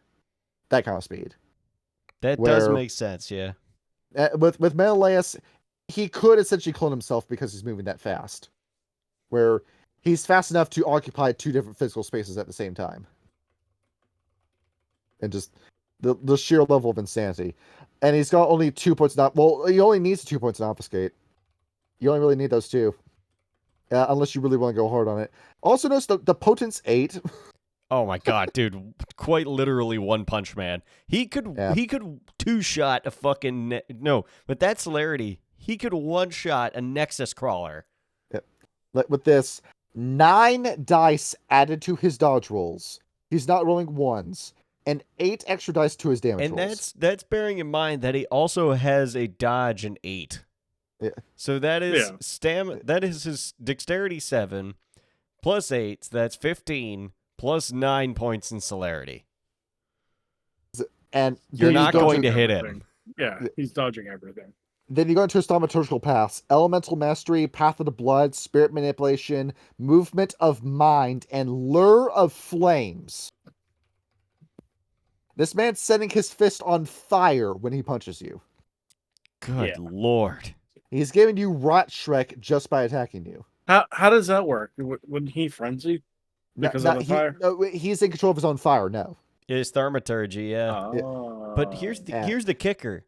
Conscience 5, self-control 5, courage 5, humanity 10. He has achieved Golconda. He's on the verge of reaching Golconda. There's an ongoing theory that Salot never actually did reach Golconda, but every other vampire did. So that's kind of weird. So this guy, if he takes one more step, he can step onto the sunlight again. He can stop feeding. Yeah. That would be terrifying. And so, just a little bit... supposedly... Yep. Sorry, Kyle. But supposedly... But before you get too excited about fighting this guy, he's in torpor. Well, yeah, that is a damn shame. Yeah. That sucks. Yeah. Lies in torpor, and if you wake this guy up, all hell's going to break loose. Oh, yeah, as soon as you find a G4 vampire that's willing to wake this guy up, please do. Wait, hold a minute. No, he is G4. We need a fucking antediluvian to wake him. Damn it! Fuck. Well, just get fucking Toriel to do it. We need to go ahead and find Ilyes and Or not convince her to Toriel, wake this guy up. No, wait, not Toriel. Who's the fucking... No, Troil died a death that he deserved. Yeah, wait, no. Who's the who is the Toreador antediluvian? Arakel. Yeah, get her to do it. We gotta find the God Queen and convince her to wake this guy up.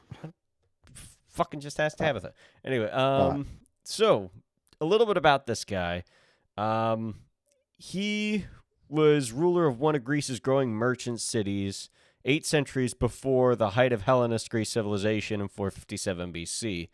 Menelaus found plenty of time to indulge in the tastes of thought and beauty, and before the age of 30 had married one of the most beautiful women at Magna Graecia, built some of the finest buildings on the peninsula, supported numerous distinguished philosophers, and began a collection of scrolls for what would become one of the world's largest libraries.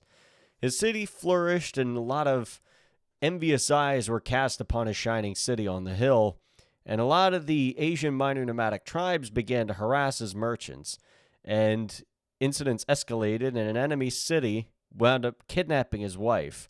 Menelaus called together all of his allies in the Greek city-states and assembled a fleet to do battle. The war lasted a lot longer than Menelaus expected, but the Greek superior numbers prevailed. And the night before his triumphant entrance into the city, he received a visitor. He found out that the city had been under the secret rule of Troil. Having tired of the city a century before, he'd been traveling and returned only in time to see it fall. He spent the night with the leader of the conquering forces to find out what sort of a king he was. Troil was a philosopher who had traveled widely since the destruction of the second city, and he really liked Menelaus. He thought he was a very intelligent and very shrewd individual. At the end of the night, he took Menelaus to his haven north of the city, and they spent the next several months in a very deep conversation. And finally, Troil decided that Menelaus possessed all the elements to make him worthy of immortality, and thus Menelaus was embraced by Troil. And for the next centuries, he journeyed across Europe and Asia, and in Persia, he was fascinated by the spirit plane and spent a century studying with mystics. He went to India and spent another century studying with spiritualists there, and then finally landed in Europe and intended to pass the rest of his immortal existence in contemplation of the astral plane. A lot of, he was very, very much into the umbral sort of thing, but I don't know if he can necessarily get there. And then in Carthage, he met Camarilla, who was an Iberian Bruja, already ancient, and she spoke about the city in North Africa that would put the second city to shame and rival the first city in glory. And so this city here was Carthage, and he loved it. He wanted to go there, and he wanted to learn all about it. Vampires Immortal found great works of art, studied science and occult and spirits. They absolutely loved the place. And then the beginning of the Third Age, the time of the great cities. And now for the first time in history, a place could support more than a single vampire with how vast cities were growing. However, with the rise of Rome and Carthage, the kindred could live together and a new age had dawned. Though many of the Toreadors supported the Brujas founding of Carthage, a lot of them were suspicious, and we discussed that more in the Bruja video. The growing city of Rome was controlled by the weird alliance between the Ventra and Malkavians, and they thought that the Bruja in Carthage were trying to gather strength to attack other Canaanites. And so, of course, the Punic Wars started. They all fought for decades and decades and more than a century, and then Carthage was betrayed by a Toreador, and the Roman legions destroyed the city. Actually, Oversimplified did a phenomenal video. He finally finished it about the First and Second Punic War. I highly recommend those. Ooh. Carthage fell. Menelaus was away trying to recruit help from Gangrel in southern Africa, and he returned to find Carthage burned to the ground and the earth salted so that nothing could ever grow there, but mostly to bury Balaam. But heartbroken that his city was destroyed, he fled to Western Europe, forswearing cities and civilization forever.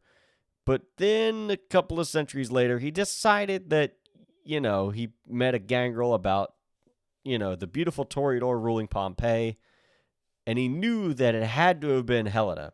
And he secretly visited Pompeii. The sight of Helena ruling the Roman city made him so bitter that he willingly entered frenzy. His rage with thaumaturgical rituals quite literally brought a fire spirit upon the city, which caused the eruption of Pompeii and absolutely destroyed the city.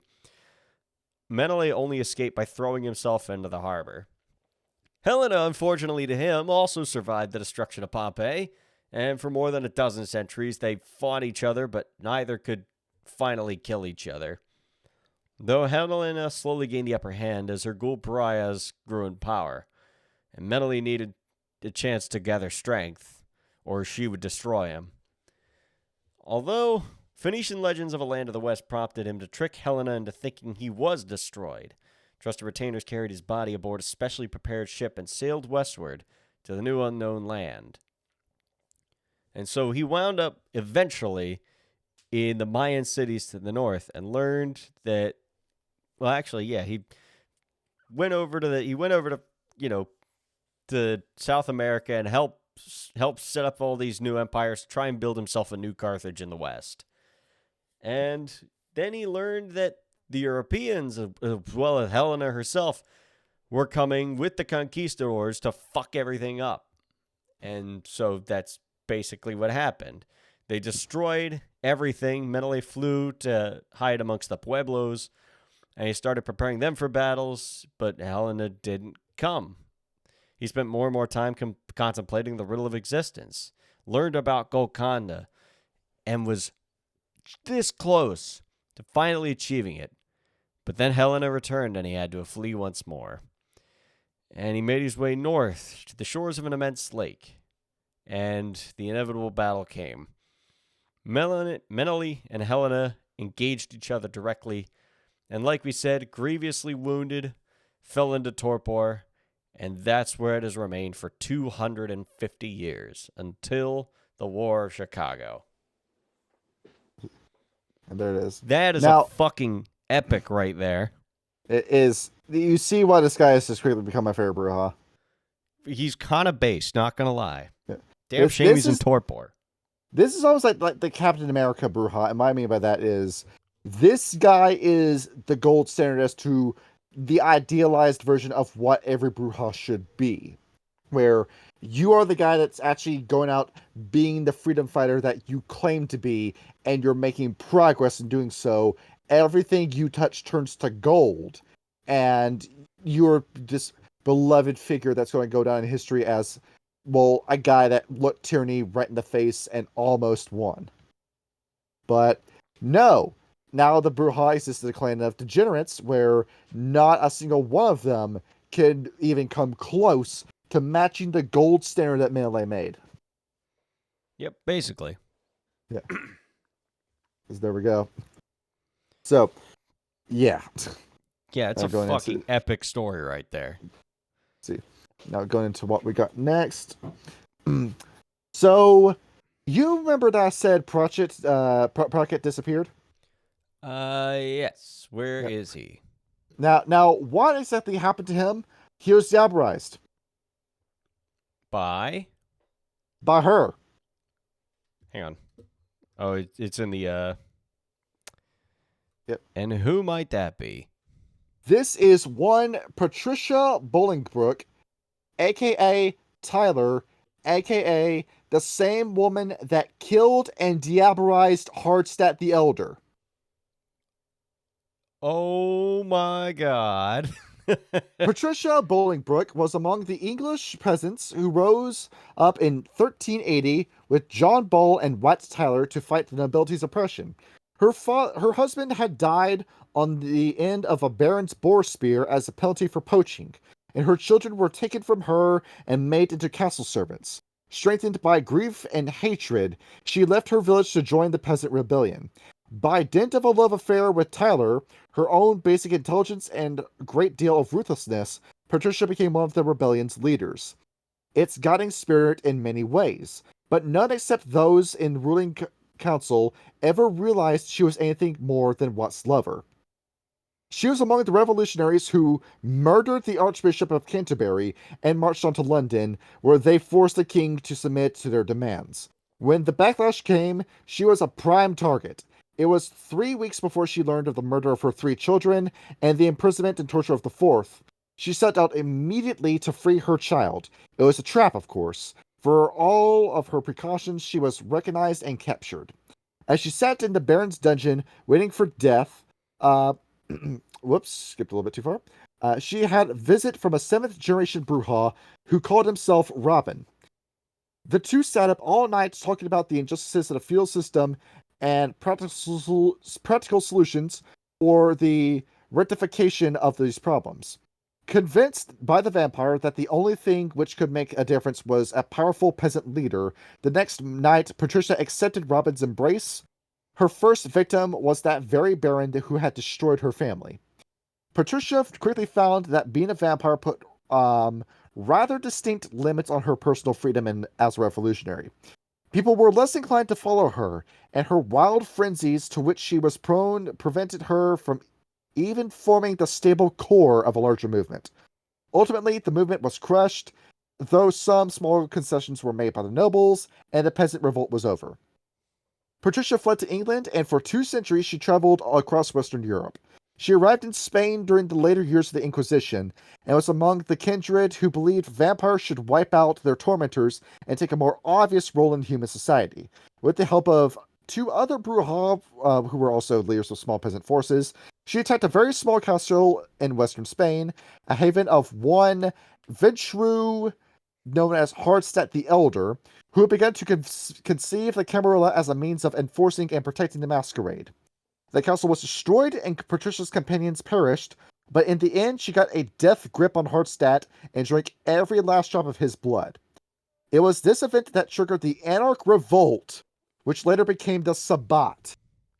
Patricia discovered that drinking the blood of the elder could dramatically increase one's own potential. Now chased by Archon sent by the vast growing Camarilla, she fled to the New World and made her home in Cartagena, the then jewel of Spain's American Empire. Helena sensed that she had entered the city and immediately recognized her potential as an assassin of vampires. Through domination, she brought Patricia into the sphere of influence. Helena was very attached to the idea of a ruthless female Brujah assassin. After 30 years of manipulation, she was able to blood bond Patricia to herself. When members of the Camarilla began to appear in Cartagena, Patricia fled north to the English colonies. Helena called her during the early 1900s, and she made her way to Chicago. She took on the name Tyler, the name of her former mortal lover, and believes that no one knows of her past, as one of the early powers of the Sabbat. A few know, but they keep this is a secret, as until the time comes up where they actually need to use this information. Tyler's age and natural intelligence, along with Helena's secret support, earned her a respectable place among the elders despite her Brujah heritage, and she consolidated her position during the Council Wars in the 1980s. That was when she slew the 6th-generation descendant of, fuck that name, aka Pratchett, who ended support of Maldavis. She is exceedingly proud of her position. Of course, she has earned the undying enmity of the Brujah loyal amongst the Camarilla, and returns this hatred with a vengeance bolstered by her lust of ancient blood. So, Generation 6, thanks to Dabbery, Strength 5, Dexterity 6, Stamina 7, Charisma 4, Manipulation 5, Appearance 3, Perception 5, Intelligence 4, Wits 7, Alertness 3, Leadership 4, Intimidation 5, Brawl 4, Streetwise 3, Dodge 3, Firearms 4, Drive 2, Melee 4, Stealth 3, Etiquette 1, Politics 5, Celerity 4, Potence 5, Fortitude 3, Dominate 3, Presence 5. That's what you got. Jesus Christ. So, I also do like to point out the fact that her age is 666. That's just really funny. She is the Antichrist of the Camarilla, dude. She is going to destroy everything that you built. I mean, I don't build nothing, but all right. Yeah, because you that's see, what heroes do. that's what heroes do. They burn everything and leave nothing behind. Ryan, was there a brew hut that you want to talk about, or shall we continue? Let's see. Which one was the brew house again? The- Yes, I chose Pretense. See. Nope. Nope. Yes, I chose Pretense, the doctor. All right, let's talk about Hair Doctor. Oh damn! Look at this bro here. Yes. My glasses are fucked up. All right. It's So, blurry. it's blurry. He's got fucking cataracts. Please pray for Ryan. All right. So going into this guy, do you want to go over everything he's got?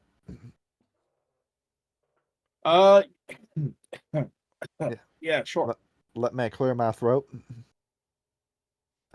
I've been So sick these past few days, so I hope you're feeling better. So he was in his mortal days. He was in Athens. He constantly questioned the morality of their society. He hated sophists due to his keen, incisive questioning and intensive wit, making them both compelling and entertaining to the intelligentsia and the masses alike.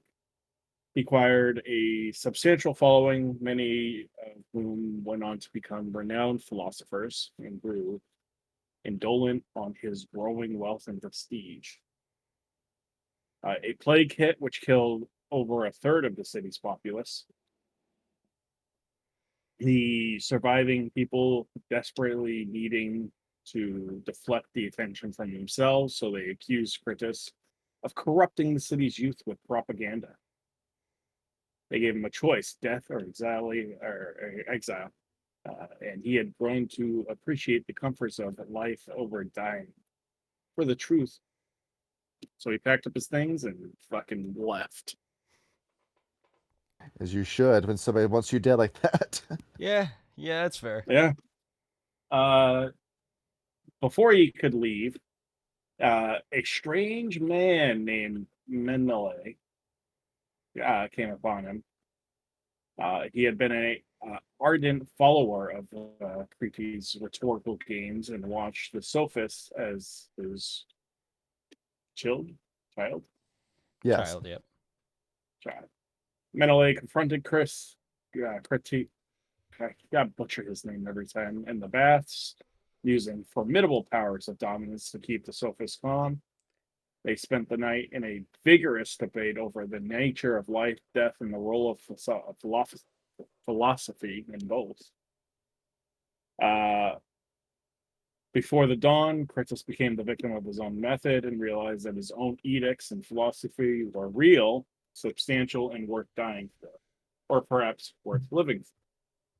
For the first time after admitting defeat, Menelaus offered Critus a new choice: die for the truth right then and there, or live for eternity and act as a gadfly to the world.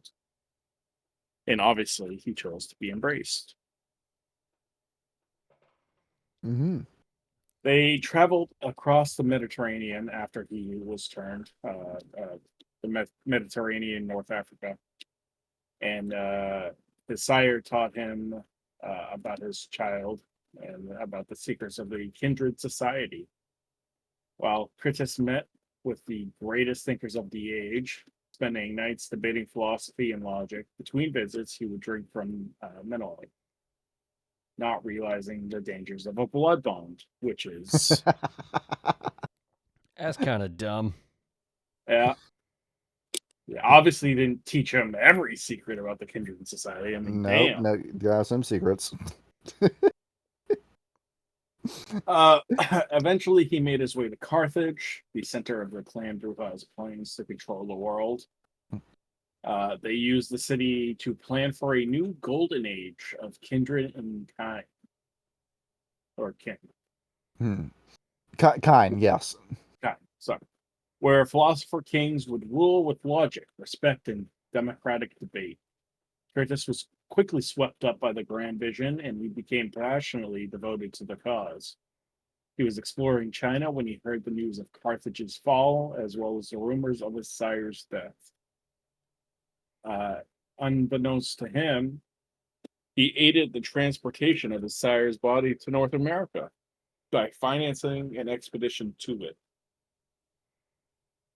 He himself arrived in the New World shortly after the Revolutionary War, and enamored by the first practical use of the Athenian-style democracy in Central.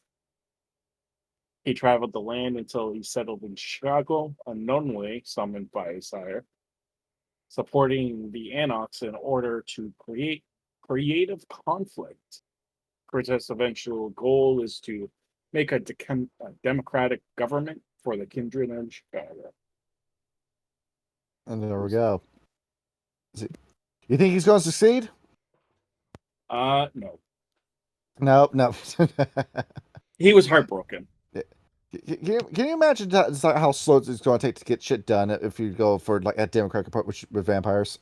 Yeah. Yeah, with all the fucking treachery that occurs in vampire society, absolutely. A backstory. Like now, as much as we shunned up Camarilla, you do need a big man to take control of everything. I mean, Right. yeah, but it also, as we've seen, shows quite a bit of dissent amongst those below you. Regardless, vampire society in general is just, lies and deceit. Yeah, nobody ever seems to tell the fucking truth amongst these people. Yeah. This is why I like playing Colt, because he's such an antithesis to vampires. He doesn't like lying to people. He's very direct. He cares about people, I think that, and Ragnar does the same. I think that's why the two got along so well. Granted, that was kind of true about a lot of people in our coterie. We were all very direct people. It was around this point where I began to realize, I was like pulling up, what's this guy? I'm just going to mention his name. Theodore Dooley, a.k.a. Daddy D, is his name. What? Imagine that being what you're known as. Hey, Daddy D, how you doing, man? And it was at that point where I began to realize, well, hold on, why are the clans being listed? And then I began to realize, oh, I'm still on the Bruja. How many fucking vampires are in here? A fucking lot. Like, majority of them in this book are Bruja. That's only 3 in this book. Yeah, it's insane. So as we go through all this, and yeah, the fun part about Kratos, that man was embraced by Menelaus, and that man's embraced Pratchett, who was diabolized by Tyler.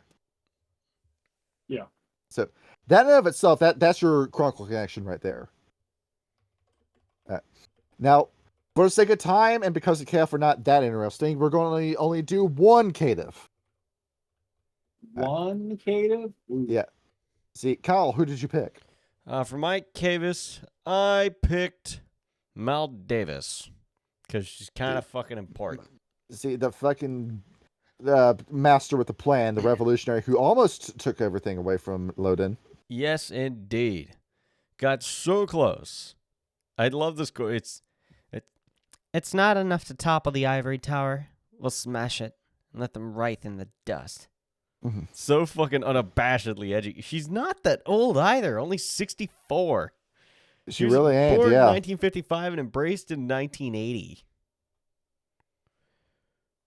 Well, actually, hang on. The math is kind of off there. Is that because 1955 plus, hang on, 10. Okay, no, the math's right there. I was confused for a sec. Okay. Yeah. Let's see. Here we go. Yep. So, first time, I really like this backstory. It's like the first time Carol had ever laid eyes on her great uncle was in the old family photo she helped her grandmother archive. The second time was a few days later in a jazz club. Her boyfriend and close friends were enjoying the atmosphere, but all she could focus on was the well-dressed gentleman sitting alone at a corner table, lost in the intricate music. The family had told her that Abraham de Sabel had been killed by the KKK not long after World War I, but there he was admiring the house band take on Thelonious Monk's Brilliant Corners. Fucking amazing jazz musician, Thelonious Monk.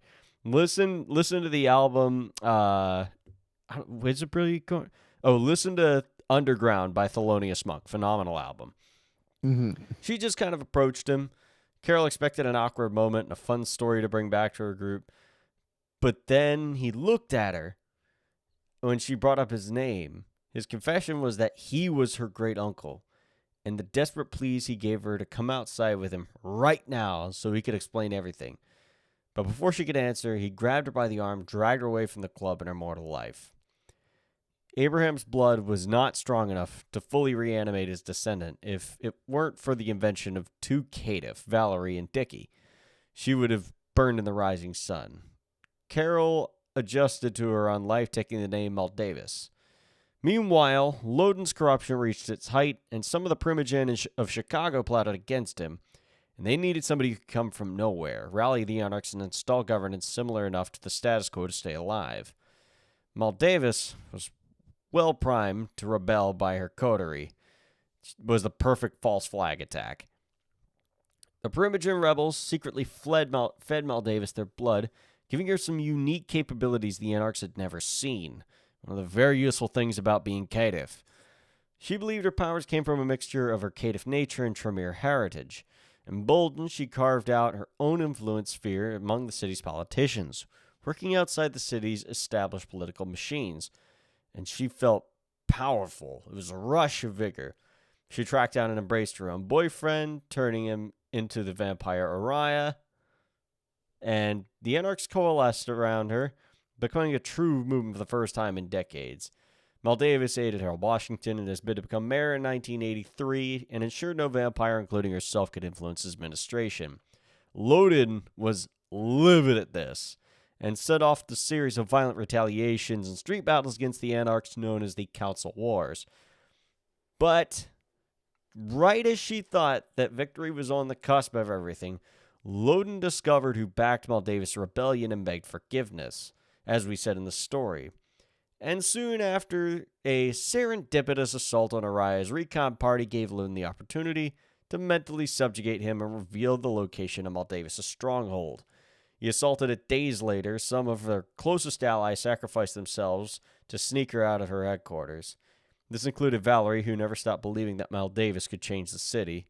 Horatio Ballard and his ghouls had staked on top of the Willis had her staked on top of the Willis Tower and left her to burn in the sun. Well, there it is. That's a metal image right there. Exactly. Loden's army found her running in the streets, and she was escorted, and, a couple of armed men randomly escorted her to a safe house on the other side of the city. She has no idea who it was. And then the war in Chicago broke out. The combined assault of the Sabbat and the Garo wiped out most of what remained of her support, including her boyfriend Uriah. The remaining Anarchs rallied under Juggler, who is an Anarch from Gary, Indiana. And Maldavis, since then, has been at an absolute low. She's lost everything. All of her support, her boyfriend, some very good and loyal people, any chance she had at changing the city. Now she's just trying to, well, actually, now she sees a recent opportunity. As Prince Jackton electrified the city's Anarchs back into action, a leader hasn't yet arisen for the Anarchs. Free from the influence of Camarilla malcontents, Maldavis developed a new vision to the directionless Anarchs, a new leveled hierarchy. No more princes, barons, or archbishops. An end to the generations. Basically, yeah, she was terrified she was almost destroyed, made it out by the skin of her teeth. She is a very young vampire by all things considered. Isn't that strong? Like, Dex 3, Strength 3, Dex 3, Stamina 4, Charisma 4, Manipulation and Appearance 3, Perception 5, Intelligence 4, Wits 4. Overall, just kind of an unimpressive build. But given that what she got away with how long she's been a vampire. Yeah. And what's weird is she's also at Humanity 10. Oh my god. A sudden surge in humanity. Yeah, I don't know what the fuck's going on in Chicago, but it seems to be the place to go to reach Golconda. It is. Fucking Menelaus drawing everybody in with his wits and logic Oh yeah.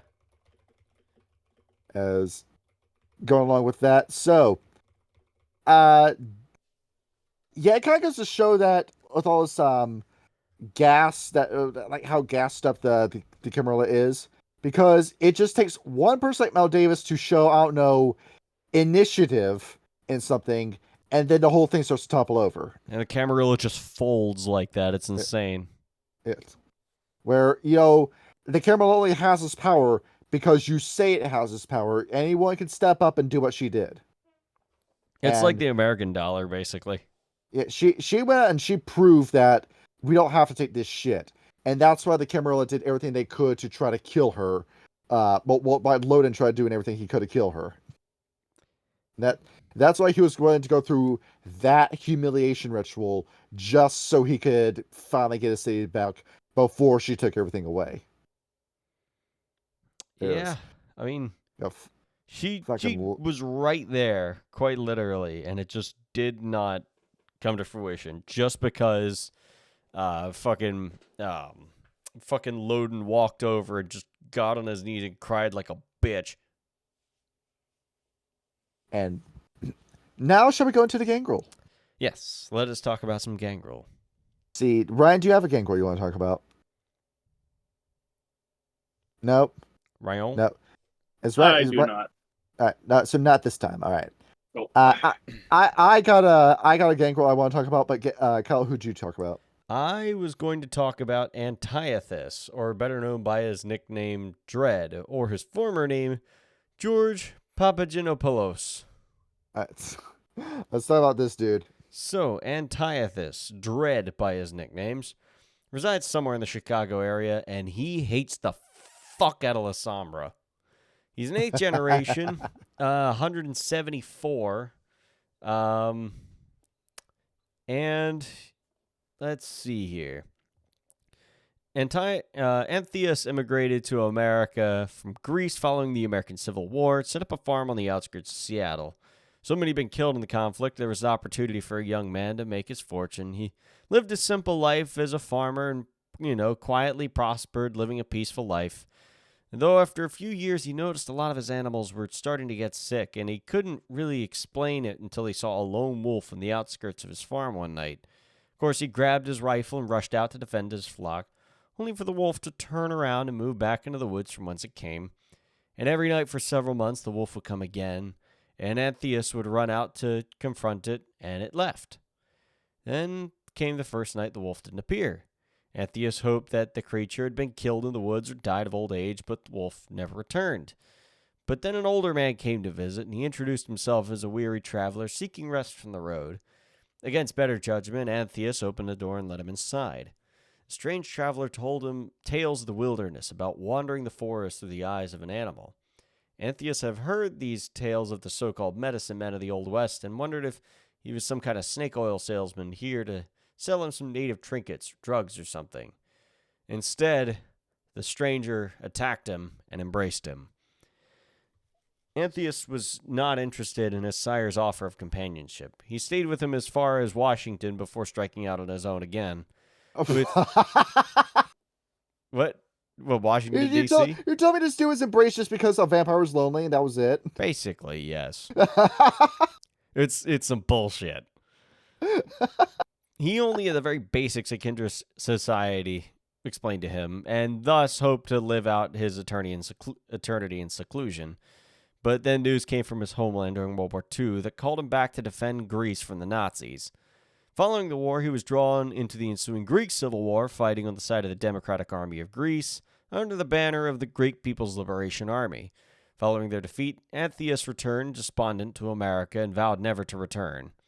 While traveling across the country, instead of returning to Washington, he encountered Tyrus and became his traveling companion. Once they reached Washington, the two decided to keep moving together and have been friends ever since.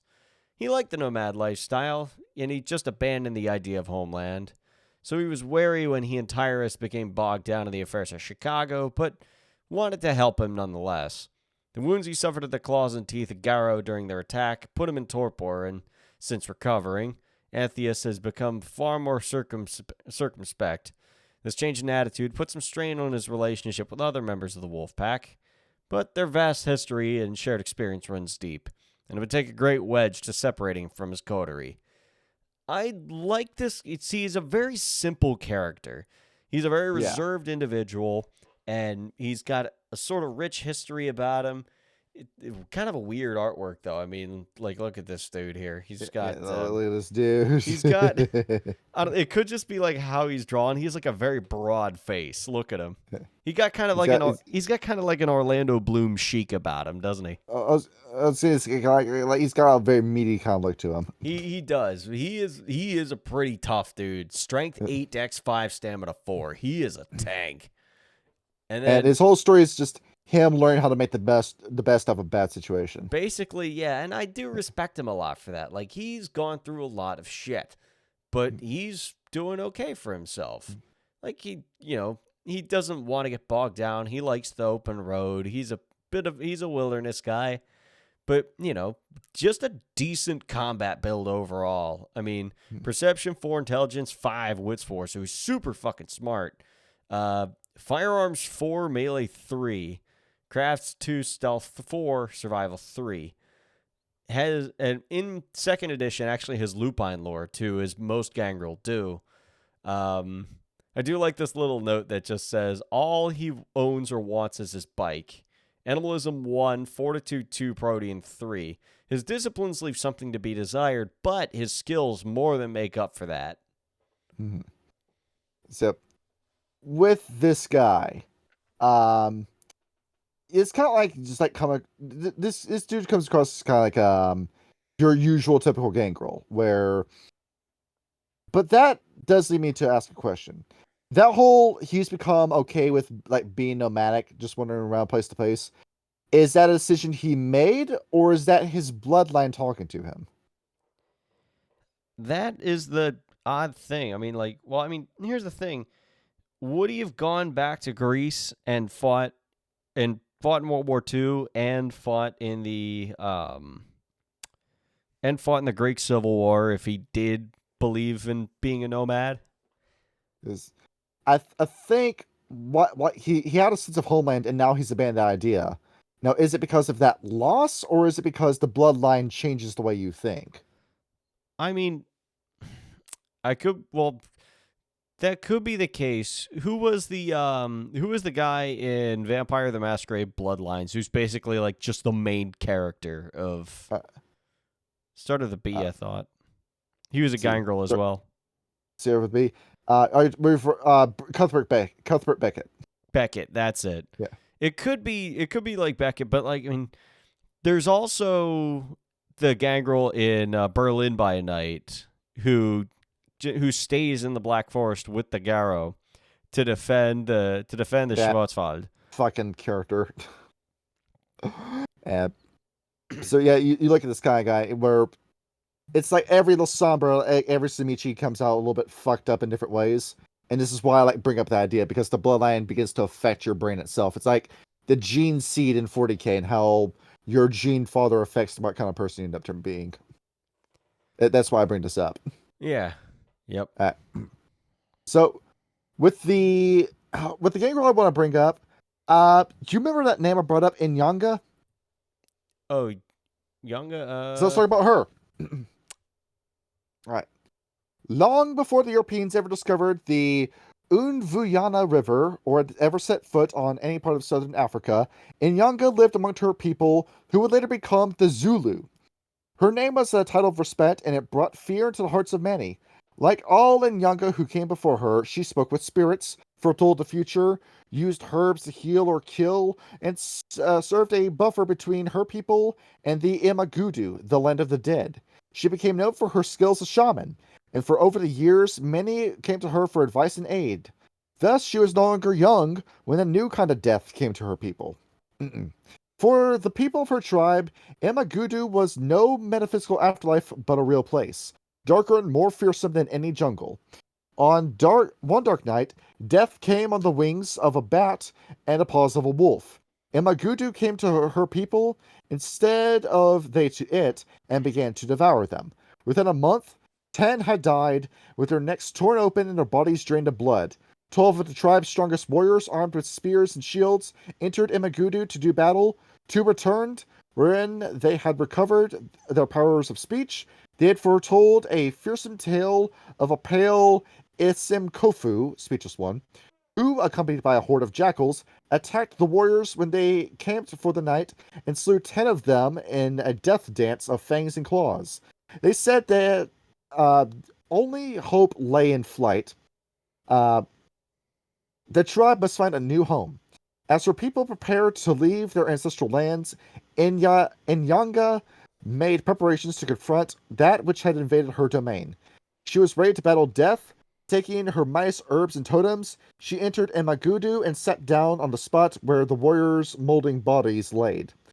Shortly after the moon reached its zenith in the summer sky, Inyanga got to see her first sight at the spirit of death. He was not what she had expected him to be. Instead, he appeared as a short, grayish man with reddish tint to his skin and straight brown hair that hung down his cheeks, wearing only an embroidered loincloth and a sinister smile. He spoke to her with an alien tongue and walked towards her, laughing. When he came within 3 paces where she sat, Inyanga threw a handful of crushed herbs into the air. The man drew upright with horror when she saw before him there wasn't a middle-aged woman, but a fully grown leopard poised to spring. Inyanga, in turn, was surprised with the speed which he reacted to her attack, and the claws which appeared in his hands. Though her leap drove him into the ground, he managed to roll out from under her and regain his feet. What do you think this woman is? What do you think she is, Kyle? There's one correct answer to this. Hedge mage. A what? Hedge mage. Oh, I was wrong. Yep. The battle went on without pause. Inyanga attacked with all of her speed and strength of the Maya's hunter and Africa, and the man responded with his own supernatural powers. Throughout the battle, it seemed to go in Inyanga's favor, but the man became stronger. Mauled beyond recognition, he still managed to hurl Inyanga against a tree, snapping her spine. She reverted to human form and prepared herself for death as he bit into her neck. However, before her final oblivion came, the man slit his own wrist with his claws and forced Inyanga to drink the blood.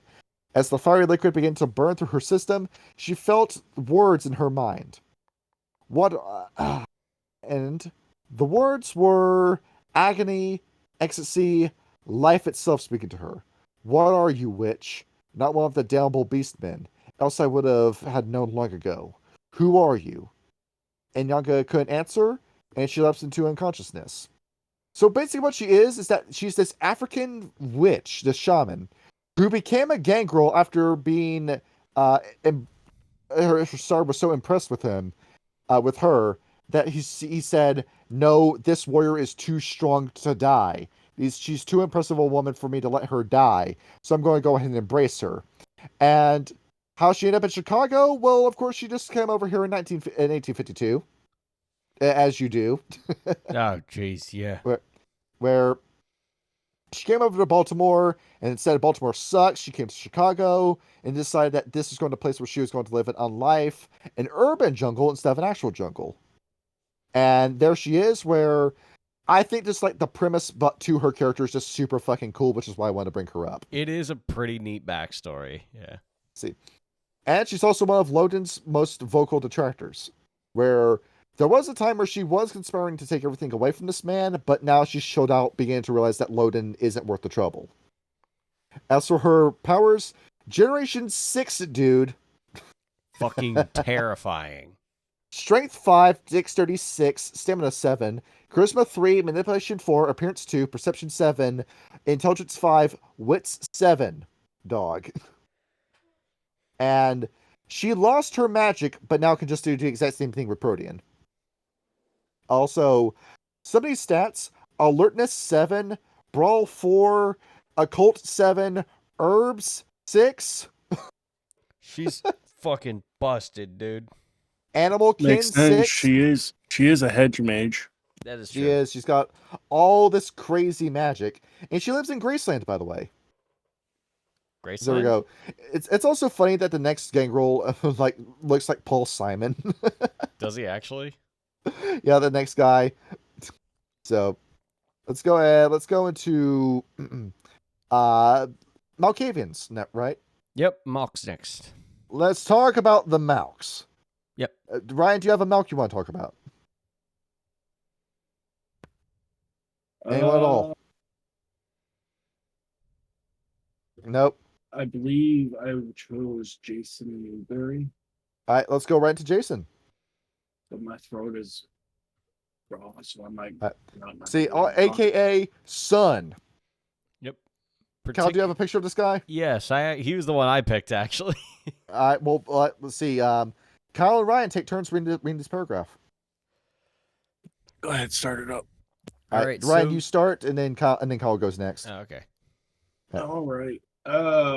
He is a particularly nasty vampire. A primogen of Chicago.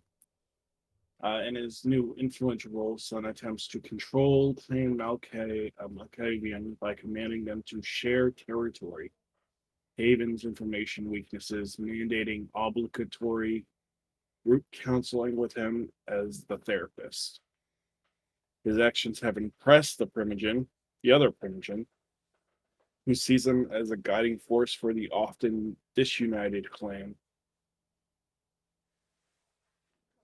There we go. During his mortal days, Jason Newberry was born a monster, though his parents worked hard to try and help him. He started with torturing small ants. I saw sociopath. Yeah. Yep. There basically. he is. He tortured Chip and Dale. He did. Yes. His curiosity with death and torture continued on to his classmates, and it led him to poke another child's eye out with a stick. Jesus Christ. This guy's a little fucked up, ain't he? It was a troubled upbringing, though he didn't show it. He enjoyed the thrill of violence, the attention accompanying it, the challenge of the next act, and his long, sadistic life. His parents were wealthy. They kept him from going to jail by sending him to an institution. He caught the attention of his soon-to-be sire. It wasn't until Jason murdered his parents and dismembered them that she embraced him, with his parents' rotting corpse next to him. So, it's upstanding kid, am I right? Jesus Christ. It gets worse, though. Sun was born into the world, so renamed by his sire. His bloodlust grew. He was one of the instigators of the Great Fire of Chicago, working with Loden to oust Maxwell in the chaos. As repayment, Loden turned a blind eye to all of the bullshit that Sun did. He developed a sort of curiosity regarding the vampiric condition as the 20th century wore on, and found the perfect vampire on which to perform some experiments. During the War of Chicago, Sun convinced a fledgling caitiff named Neon that he was able to protect him from harm. Neon then disappeared, and he kept this caitiff in seclusion, torturing him constantly to the point of insanity. Once the caitiff's mind broke, Sun consumed Neon's soul slowly, allowing himself to indulge in the feeling of heart's blood entering his soul. Sun indulged in diablerie twice more since then and has no regret surrounding his cannibalistic urges.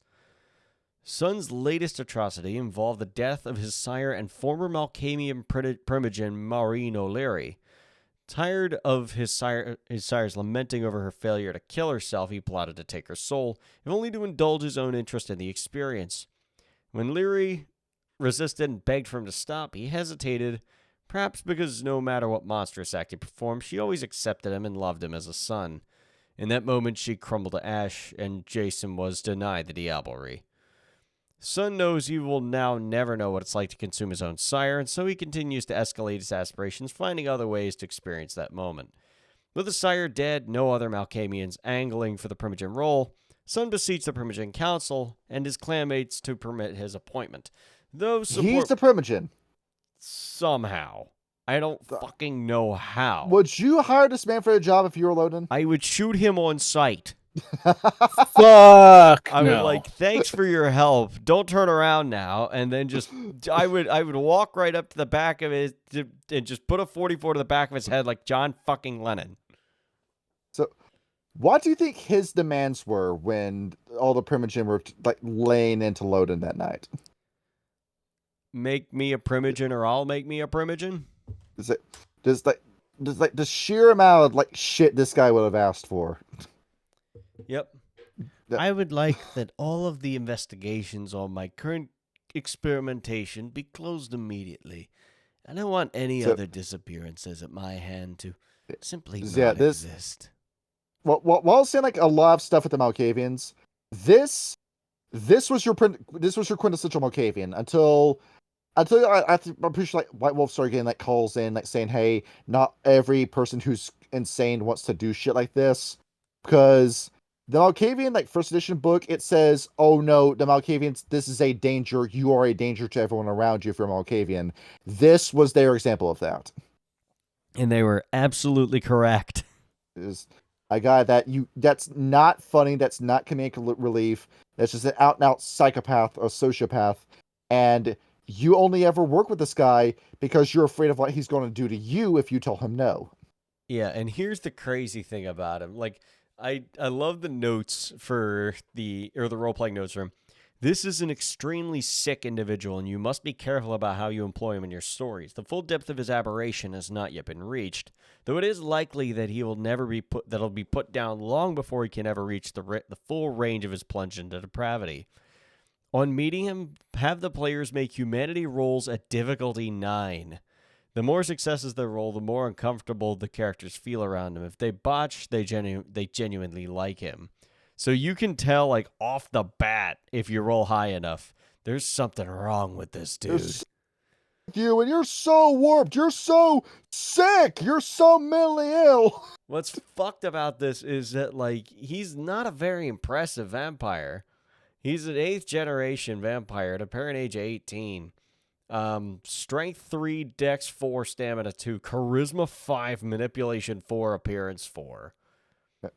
This is what I mean that he's getting by off of intimidation alone. And here's the kicker to it. Virtues: conscience 0, self-control 0, courage 1 in first edition, 0 in second edition, morality, humanity 0. So, he is lost. I believe this book was out before Paths were a thing. This guy would be falling to Path of Evil Revelations, without a doubt. Without a doubt. Either Path of Evil Revelations or Path of the Beast. One or the other. He would fit right in either way. Also, he kind of looks like Shinobu Sensui from Yu Yu Hakusho. I don't remember who that is. He's the main villain of that series. I'm trying to remember. There's an actor that he kind of looks like, and I'm trying to think of who it is. He looks kind of like Ansel Elgort, I guess. So, now let's talk about another equally disturbing Malkavian. I want to talk about Paul Smith. That's an innocuous name. What kind of fuck shit does he do? It's a woman. All right. Paula Smith suffers from a form of hypochondria, which manifests in mothers who force their children to become sick. When the child becomes sick, the mothers get attention and praise from friends and doctors for being such caring parents. Tragically, some mothers end up killing their children in their quest for attention, and this is what happened to Paula. Her mental illness culminated in her smothering her 2 already sick children. Before she could be given the death penalty, she was diagnosed by an enlightened psychologist and institutionalized instead of being electrocuted. In the institution, she quickly became a mother figure to many of the patients and gained a reputation for the loving care she gave them to the sickest of them. Only Maureen O'Leary was sharp enough, the guy that Sun killed, to notice that it was Paula herself who was making them sick. After watching her for a while, O'Leary sought and obtained permission from Loden to embrace her. The older Malkavian truly enjoyed watching her neonate convince the insane that their ailments could be cured by her kissing their necks.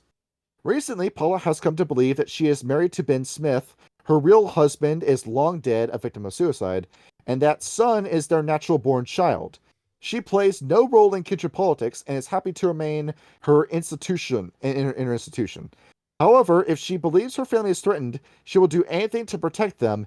Even so, occasional battles between her and her husband rock the asylum under which they reside. This is Sun's adopted mother, so to speak. So these two together in the same room. Imagine that. Man. Well, the apple don't fall very far from the tree now, does it? No, it's like she has no real blood connection to it. But yeah, this is the woman who's like looking after and letting Sun get away with the shit he's doing. Where Jesus fucking and Christ. and then she gets away with this because Sun has a whole political position where he's using her, where he's coming for her in the shit she's doing. So there you go. Also, stats: Generation 8, Strength 3, Dexterity 3, Stamina 3, Charisma 4, Manipulation 5, Appearance 2, Perception 4, Intelligence 2, Wits 4. Not that impressive in terms of vampire standards and compared to what we already talked about. But this is what was being in the Malkavian episode, that you are a poison amongst kindred society and you're dragging everyone down with you.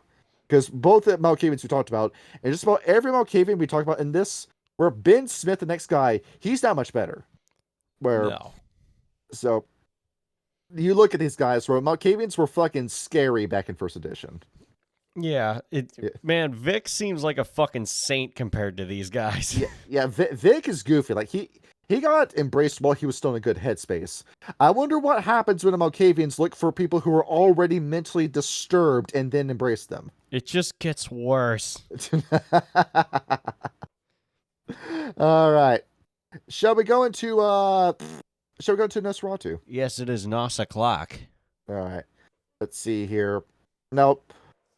Most of these guys are pretty similar with each other when it comes to their stories, but Kyle, let's go over one. Ryan, did you have one that you really want to talk about? Nope.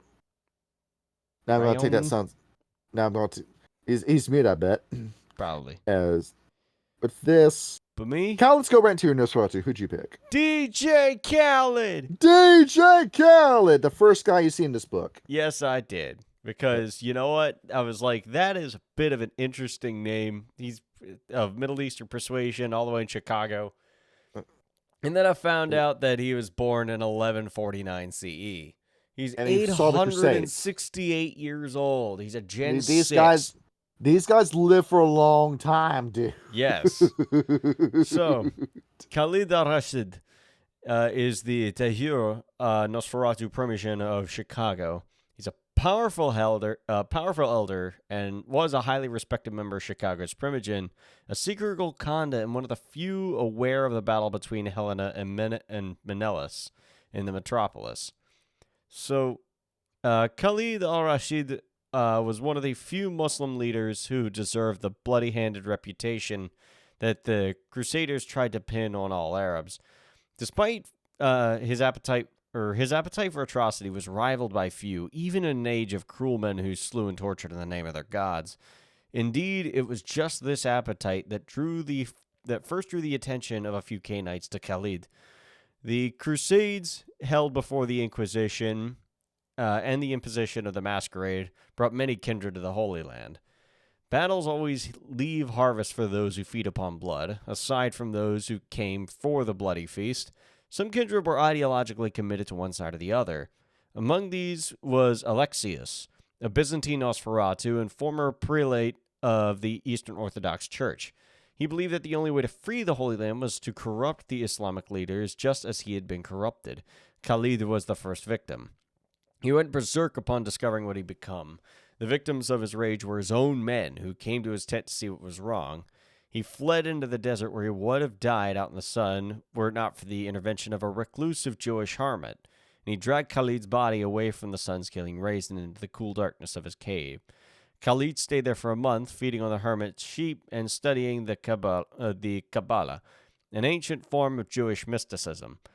When Khalid was ready to leave this sanctuary, he had been transformed and went forth to make whatever peace he could with the world.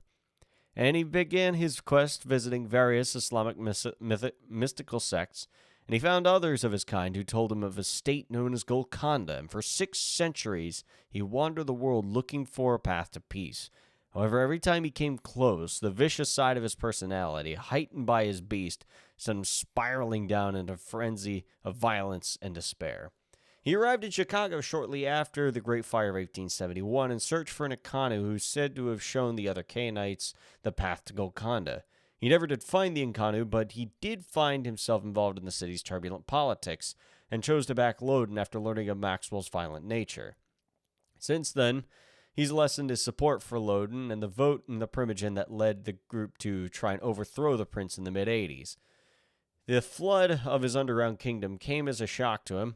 Like many Nosferatu, Khalid has established himself a civilization in the underground streets of Chicago, populated by the outcasts of the society. The flood killed many of them. Khalid survived it easily, but has no idea what really caused it. It did cause him to reevaluate his position in the city and has become more active in the political scene since then. And while he used his presence to hide, most kindred now know who he is. He was one of the few Canaanites to play an active role in defending the city when the Garrow showed up, and he killed a number of them. As we've said before, Nosferatu are fucking scary to fight, especially if they've been around for a while. They usually don't have to, but if they need to throw hands, they can throw. Khalid has recently become less interested in the Machiavellian maneuverings of the city and has begun to think about Skingokanda in a more tranquil place, an act which would throw the delicate balance of the Primogen into chaos. It's unlikely he'll leave in the near future, though, because he is fascinated by the war between the two Methuselahs and understands that in some way he holds the wild card in this game. When the time is right, he might be able to influence its result. So he waits and tries to learn more about it. He can't feed on animals anymore, but tries to limit his hunting among humans. He is a cunctator and takes no more than 1 or 2 blood points from any vessel. Usually confines his drinking to the city's down and out, making him particularly susceptible to diseases. Mortality is very important to Khalid, but it does not come naturally to him. His rage constantly bubbles to the surface and drives him to commit, egregious acts he'll later regret.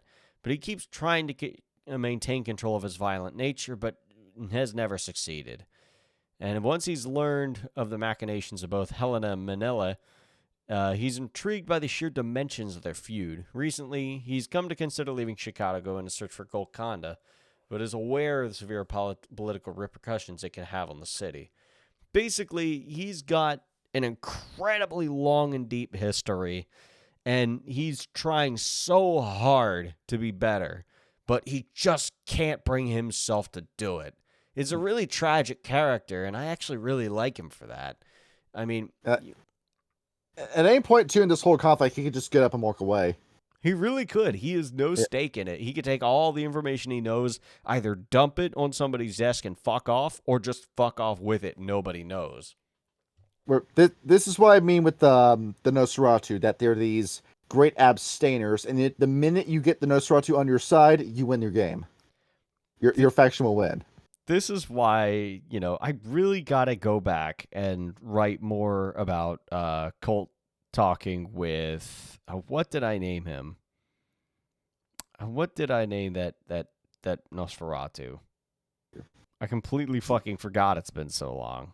Let's see here. Kyle, I want to talk about Nathaniel. If you click on Nathaniel, does any picture of him pop up? Let's see. Oh, Jesus Christ. You see his face? Yeah, that's a scary looking motherfucker. You know who he looks like in that picture? Oh. Piccolo from Dragon Ball Z. Yeah, he kind of does. My balls are inert. He's got that face, He does. He looks like fucking Piccolo after crack. Now, let's talk about this guy. Nathaniel Bordruff. For years, Nathaniel fought his demons and devils, which plagued the good people of New Orleans. An evangelist in the Church of Christ and the most feared vampire hunter in Louisiana during 1920, he managed to slay 5 of the city's kindred during the span of a few years.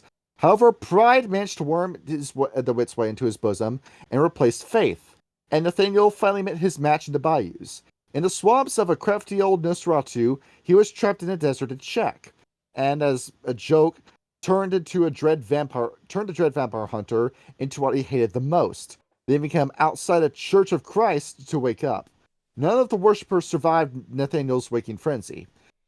At first, Nathaniel tried to make up for his actions by using his newfound powers to continue his war against the undead, but it was not the same. There was no one to appreciate his theatrics and praise him for his bravery, and very quickly he discovered the weaknesses of his new form and true power of the older vampires. He fled the city with its prince's hellhounds baying at his heels. During the years that followed, Nathaniel has learned a great deal of patience, but his hatred for vampires has continued to grow. After a disastrous encounter with the Sabbat of New York during the late 60s, he fled west to Chicago, then just recovering from its battles between the prince and its anarchs. Seeing which way the wind was blowing, he joined Loden's forces and contributed to the deaths of several surviving anarchs. Loden was delighted with Nathaniel's help and rewarded him with the right to make a neonate. That would be Euclid, but we're not talking about him for this video because we don't have the time for it. As well as promoting him into Society of Elders. Soon afterwards, Nathaniel was approached by Khalid and initiated in the ways of the Nosferatu. After a very special private tour of the city, which he was shown the evil that Loden has created, Khalid has asked him to keep tabs on the prince. Nathaniel happily assisted both Khalid and Loden, and has become quite skilled at playing both ends against each other. He was careful to be out of town when Maldavis made her bid for power, and very quickly returned when the Primogen fell behind Loden once again. Just at that time, in fact, to help the prince clean out some of the last anarchs. While both Loden and Khalid count the old vampire hunters among their allies, nothing would give them more pleasure than to kill both. However, this hatred for undead does not imply any mercy or compassion for the living. Nathaniel is among the most cold-blooded of all the vampires you will meet. Unlike the other Nosferatu, Nathaniel has no special loyalty to his clan.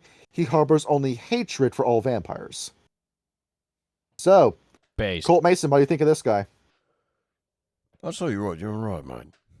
Just mind the distance to my family, at the very least. This is a guy that's gone Mickey, on a that much was his darker name. road compared to your character. And also, Strength 4, Dexterity 4, Manipulation, Stamina 5, Charisma 4, Manipulation 4, Perception 3, Intelligence 2, Wits 2. And as for what this guy uses as his weapon, 4 points in melee. He fights with swords. All right, kind of cool. Nosferatu Samurai.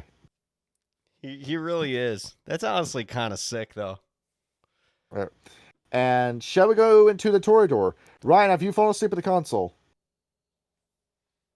There it is. Bro isn't feeling good, so I mean, like... I think he has. I think he's like face down on the keyboard again. Bro, just go to bed. But You're not feeling good. Just go to bed. Just go to sleep, Ryan. He probably is asleep already. He probably haven't wake him up. This is the slowly dwindling podcast. There's only going to be one person here by the end. I hope not. I mean, like, I'm still here. It's gotta be you at the end. All right, let's talk about the. I'm gonna be the last man standing.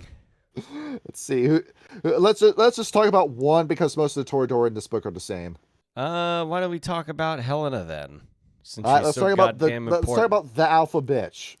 Yes, indeed. Did I not open her page? I did not. Let me. Now, from what I remember, yeah, we did. Where she's not the Helen of Troy, but like 12,000 BC, she was the princess of Argos, where King Minos came over, said, "You're gonna be my bride." She said no.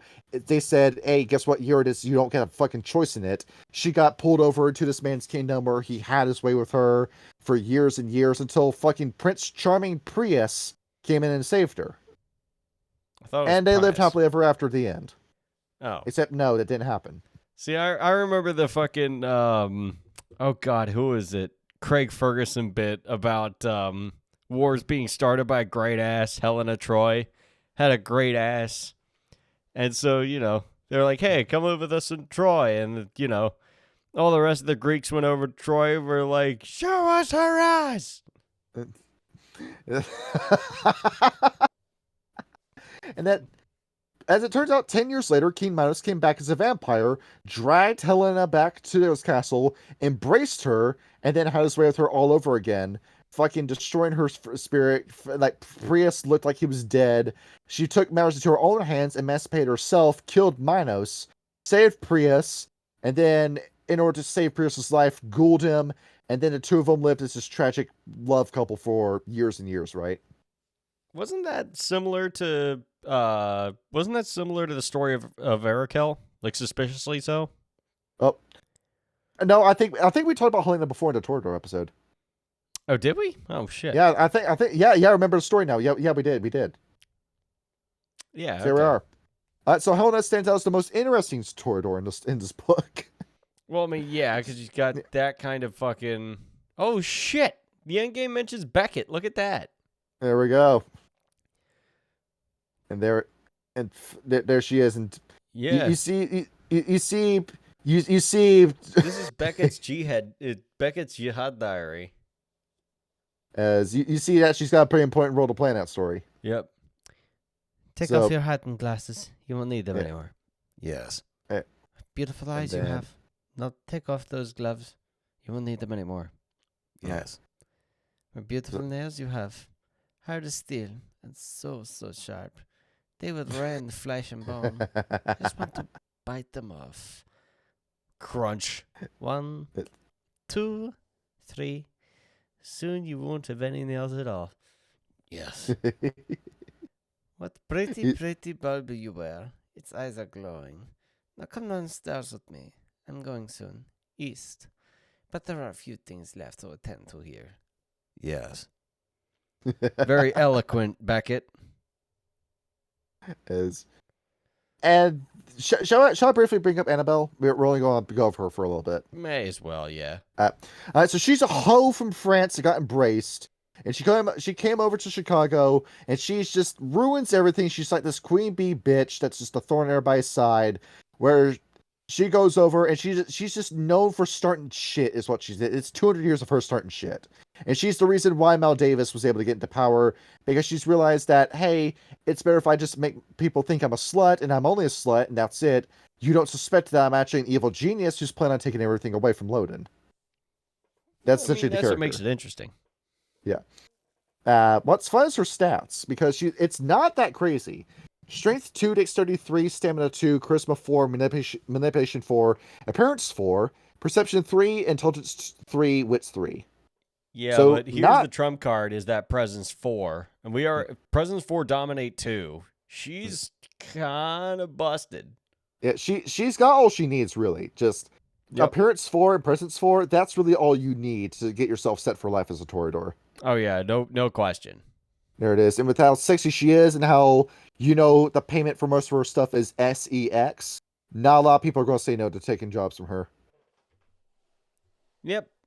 Pretty much. So, Just fuck everything that moves and you're fine as a Toreador. yeah, because we would love to go over more Toreador, but like we said before the Tor episode, there's only one way to play a Toreador. Yep. Basically. Yeah. And I was kind of stuck on Tremere.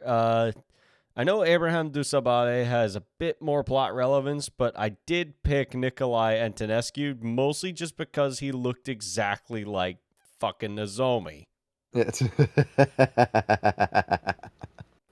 you got like him if he was Slavic. Basically, yeah, he's the Slavic we've- Nozomi. We've yet to unveil him because we haven't just started Miami by Night yet. But Miami that's by the Night is a while down the line. Yeah, but this is the set I'll be using for the game. Yep, except this is a Tremere, not a Setite. Yeah. But Let's get into it. Nikolai Antonescu is a Tremere member of the Chicago Primogen. Although he's the appearance of a 10-year-old boy, he is actually an elder who has accumulated a great amount of power, both temporal and thaumaturgical, over his 7 centuries of existence. He's like that, what was the name of that one kid who was immortal in that episode of Cowboy Bebop? It was Sympathy for the Devil. I don't think they ever gave a name for him. No, I don't think they did, but it was like some special bullet he had to get shot with. Yes. That was a rough episode to watch. Yeah, it was crazy, wasn't it? Yeah. So, in the 14th century, Nikolai's mystical potential was remarkable as early as the age of 5, when the Tremere Magus Stromberg first visited him in the village where he lived with his parents. Stromberg briefly appraised him, then promised to return later when the boy was older. True to his word, Stromberg returned 3 years later and spirited Nikolai away without a word from his family. Very good look, Tremere. Very good look. Yeah. So the Tremere love kidnapping children. I love kids, Charlie. I love kids. Little baby should be screaming that out loud. There's a time-honored tradition amongst the Tremere to dress up as Santa Claus, jump down a kid's chimney, and then take him for a sleigh ride. Yep, and leave a fucking lump of coal that, has some thaumaturgical bullshit in it for the family to discover that kills them instantly. Anyway, so Stromberg brought Nikolai to Kundera Covenant, where they were master and apprentice for several years. One night, Stromberg's feline familiar struck out against its master, drawing blood and provoking a frenzy in the Tremere Magus. When Nikolai tried to assist his mentor, Stromberg viciously attacked him. When Magus came to his senses, he was forced to embrace Nikolai to save the boy's life. Nikolai served his master and his clan for centuries. In 1869, he was rewarded in the form of an order to gain control of the city of Chicago for his clan. He then became a founding regent of the city's first Tremere chantry. 2 years later, during the Great Chicago Fire, Nikolai supported Loden in his coup against the residing Prince Maxwell. He dominated many of Maxwell's loyalists, preventing them from interfering with the coup until it was too late to act. Thanks to the gratitude of the new city prince, Nikolai was able to become the city's first Tremere primogen. In the primogen, Nikolai forged a mutually respectful alliance with Bruja Tyler and Toreador Annabelle Trebel. These three remained loyal to Loden even when his rule was challenged by Maldavis. With Loden's support, Nikolai sired two childer, Abraham Dusabel, and that's a hard one, Erichtho. Erichtho, Oh, I ain't going to attempt that one. Erichtho, I think it is. Although the latter immediately abandoned his sire and his clan and instead aligned herself with the Anarchs. Dusabale received his embrace because of Nikolai's respect for the man's incredible skill as a lawyer. Skill that was overlooked in a time where a talented black man like himself was stymied at every corner. Erichtho received her embrace not only because of her mystical tutelage, but also because Nikolai was completely smitten with her. That is incredibly fucking creepy. You'll find that's a common practice amongst Giovanni. Yeah, even though this is a Toreador, or not a Tremere, but like, even still, this reminds me of, what was the fucking Napoleon-looking kid in Resident Evil 4? I just beat that game. Salvatore. Salvador. That's basically what Nikolai is. He's Salvador from Resident Evil 4. He just is. He endured the War of Chicago, destroyed nearly half of all the city's vampires, thanks in part to the arrival of gargoyle guardian Ublo Santa. However, many of his allies were not so lucky. Prince Loden was destroyed, as was Nikolai's grandchild, Garwood Marshall. In the power vacuum that followed, Nikolai supported Dusabale's bid for the princedom. However, Nikolai didn't realize that he himself was being manipulated by the unearthly beauty of the neonate Portia, who was actually a false identity of the Toreador Methuselah Helena. And what the fuck? Oh my god. And who had been subtly manipulating Nikolai and his allies in the Primogen for decades. In the years following Loden's death, Nikolai used Ublo Satha as a pawn to earn trust of the Pariah, an abomination who had emerged from the shadows during the war, and may have since subjected that cursed lupine to total blood bond. Nikolai's duplicity in this alliance is never exposed. Pariah may violently turn on the Tremere, blood bond or not. Wow. This kid has got a wild fucking backstory. This is crazy. You see how fun the Tremere can be. They have got some insane stories to them. Fucking Perception 5, Intelligence 7, Wits 5. And fucking Auspex 5, Dominate 5, Thaumaturgy 6. This guy is scary. Along with that, every other Tremere is just directly related to him. All four Tremere in this book, their stories are connected. So we don't need to go too much into detail with any other Tremere. Yeah, I mean, like, Dusabale is, it's Nikolai's childer, as is Erichtho, and Ubalo, who's a gargoyle. All right. Now we have to talk about Loden. Shall I do the honors? Please do. The Prince of Chicago began his life in Norway, but moved to the New World with his parents in 1830. Olaf Holt grew up in Pennsylvania and earned a commission to West Point thanks to his father's support as a victorious congressman. During the war with Mexico, he was praised for his conduct during the Battle of Veracruz, where troops under his command seized one of the artillery positions overlooking the Bay of Campeche. forgive me if I'm wrong. Campeche, I think Some of the that's troops right. grumbled, noting that Lieutenant Holt stayed safely in the rear while the charge was led by a sergeant who died in the attack. But the lieutenant overlooked their mutterings and went about the more important business of enjoying the beautiful Mexican city, especially the part where a naval friend of his said was stormed with quote-unquote putas. Despite the heavy fighting, much of the city remained intact, and the young army man was delighted to discover two beautiful women talking in the moonlight. He introduced himself in his fractured military academy Spanish, and they seemed impressed when he showed them his silver eagle and told them he was one of the commanders of the occupational force. If they were his friends, he said he could make sure that things went well for them. A young army officer had unknowingly encountered Eletria, the Toreador Prince of Veracruz, and her lover, a venture named Datura. Unsure of how to handle his mighty invasion force, they were actually looking for an American commander to help them, and were delighted to encounter this dashing young colonel. Datura first planned to dominate him, but the prince vetoed the plan when, back in their haven, her telepathy revealed his lies. She was angry, but also quite taken by the handsome and audacious Norwegian.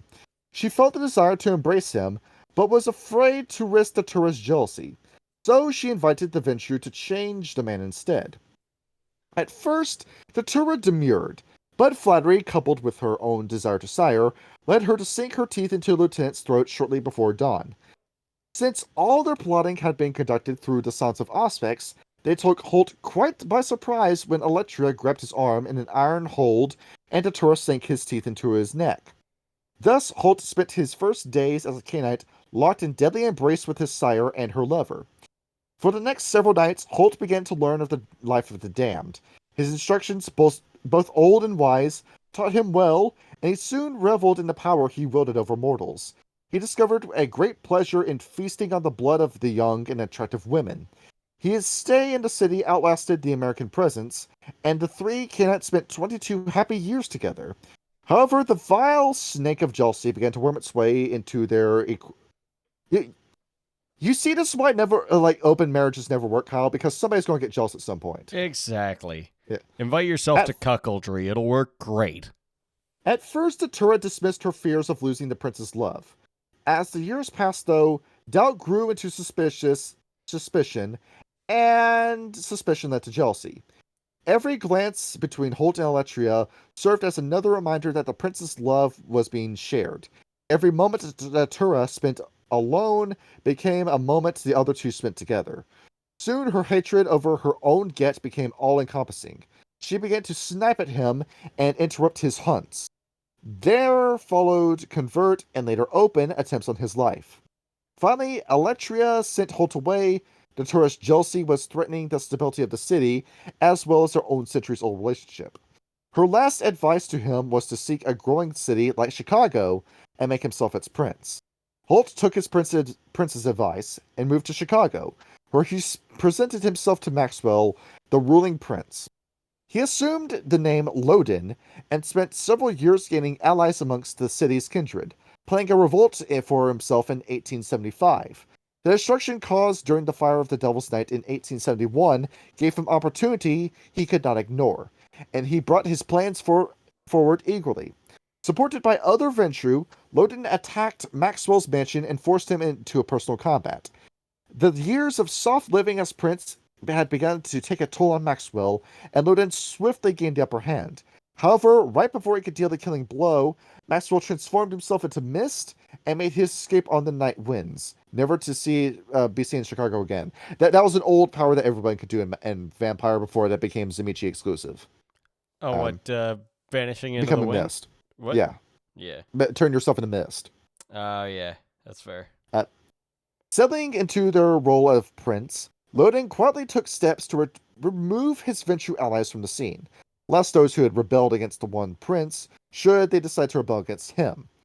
He looked forward to a long and peaceful reign, as pleasant as his early times in Veracruz. Then the city's intricate power struggle began to make itself known. First, the Primogen began to exert control. Soon he realized that some of the most powerful figures of the city were Toreadors, not Ventrues. And finally, Modius rose to power and threatened Loden as Loden once threatened Maxwell. Loden managed to deal with that threat, just as he dealt with various factions amongst the Anarchs during their scattered revolts throughout the century. But the need to be constantly on his guard wrought a change in the Carefree region. He became paranoid and suspicious, unable to relax in his role or to give it up. He began creating a brew to help keep him in power, but found the constant need to destroy the incompetent and the overly ambitious. Still, with the aid of the Primogen, he had been able to maintain a substantial amount of power and crush all attempts to usurp it, and we talked about the rest of his story during the episode. So, yeah, he's pretty much just like your standard run-of-the-mill Ventrue, in all honesty. You also notice, this book has a list of like bloodline family trees as to who is embraced to who.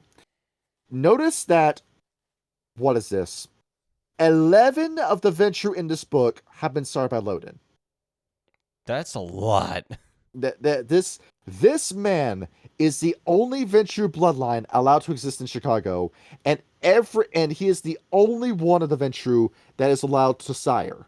Only Ballard and Capone can sire, and they only got 2 apiece, and that was it. So I'm surprised that Capone's still alive, but you know, I thought he died of syphilis. There it is. He was embraced with the syphilis. He gets to have that for the rest of his life. That's terrible. You see, be in your best condition when you're embraced. I mean, you know, Cole was 45 when he was embraced, but he was still at the IAA, so he's in good shape. So Now, going over his stats, Strength 3, Dexterity 4, Stamina 5, Charisma 6, Manipulation 4, Appearance 4, Perception 4, Intelligence 4, Wits 3, Alertness 2, Brawl 2, Dodge 3, Leadership 3, Subterfuge 3, Etiquette 4, Firearms 2, Melee 2, Bureaucracy 2, Computers 3, oh, pretty early too, Occult 2, Politics 6, and City Knowledge Chicago 4. yeah, I really feel like that Charisma 6 and Dominate 6 are doing a lot of the heavy lifting in this build. Exactly, that Dominate score. Though, I also find it funny, like, the way he was embraced, that those 2 women he was trying to rizz up just had a telepathy conversation with each other to just jump him. dude, like, this bro's fucking bullshitting. Should we kill Let's him? get him. No. Let him cook. I would also like to point out that, like, Humanity 3, this is a prince. That's a knife edge to tread right there. This is not a good man by any means. No, but like worse, like a prince losing himself to the beast would just be disastrous. Oh, a complete fucking disaster you got going on here. So, yeah, you want to keep this man happy, because if he's happy, everyone's happy. Basically, that's what it sounds like. And he's remind me of a character. I know you don't watch JoJo, but there's one character that's on my mind when I read this guy, and I have to bring this guy up. In part 8, there's a villain in it called Jobin, where his ultimate goal is he wants an everlasting summer vacation. He's this 22-year-old man-child that is living off of his father's money, his fruit business, and doesn't want to work a day in his life, just wants money to fall into his lap. He's got a hot wife, he's got a son, everything's going well for him, and he wants to stay in that comfy position forever. He's a guy that refused to ever grow up and take responsibility for what he's done. And you begin to see what a cancer he is on his family as that story goes on. To the point where he was the main villain of JoJolion until Toru came in and took the role of the story away from him. But that's what he reminds me of, where like this guy Loden strikes me as a guy who never grew up and never will, where he's just ever only interested in his own hedonism and his own pleasure, and he refuses to actually accept responsibility and become an actual leader instead of just being the dick, instead of just being the boss. He basically the reason he sired so many people was just so that they could do the work and he didn't have to do anything. Along with him being so afraid of any other Ventrue coming in and challenging his authority. That's the sign of a confident boss right there. Jesus.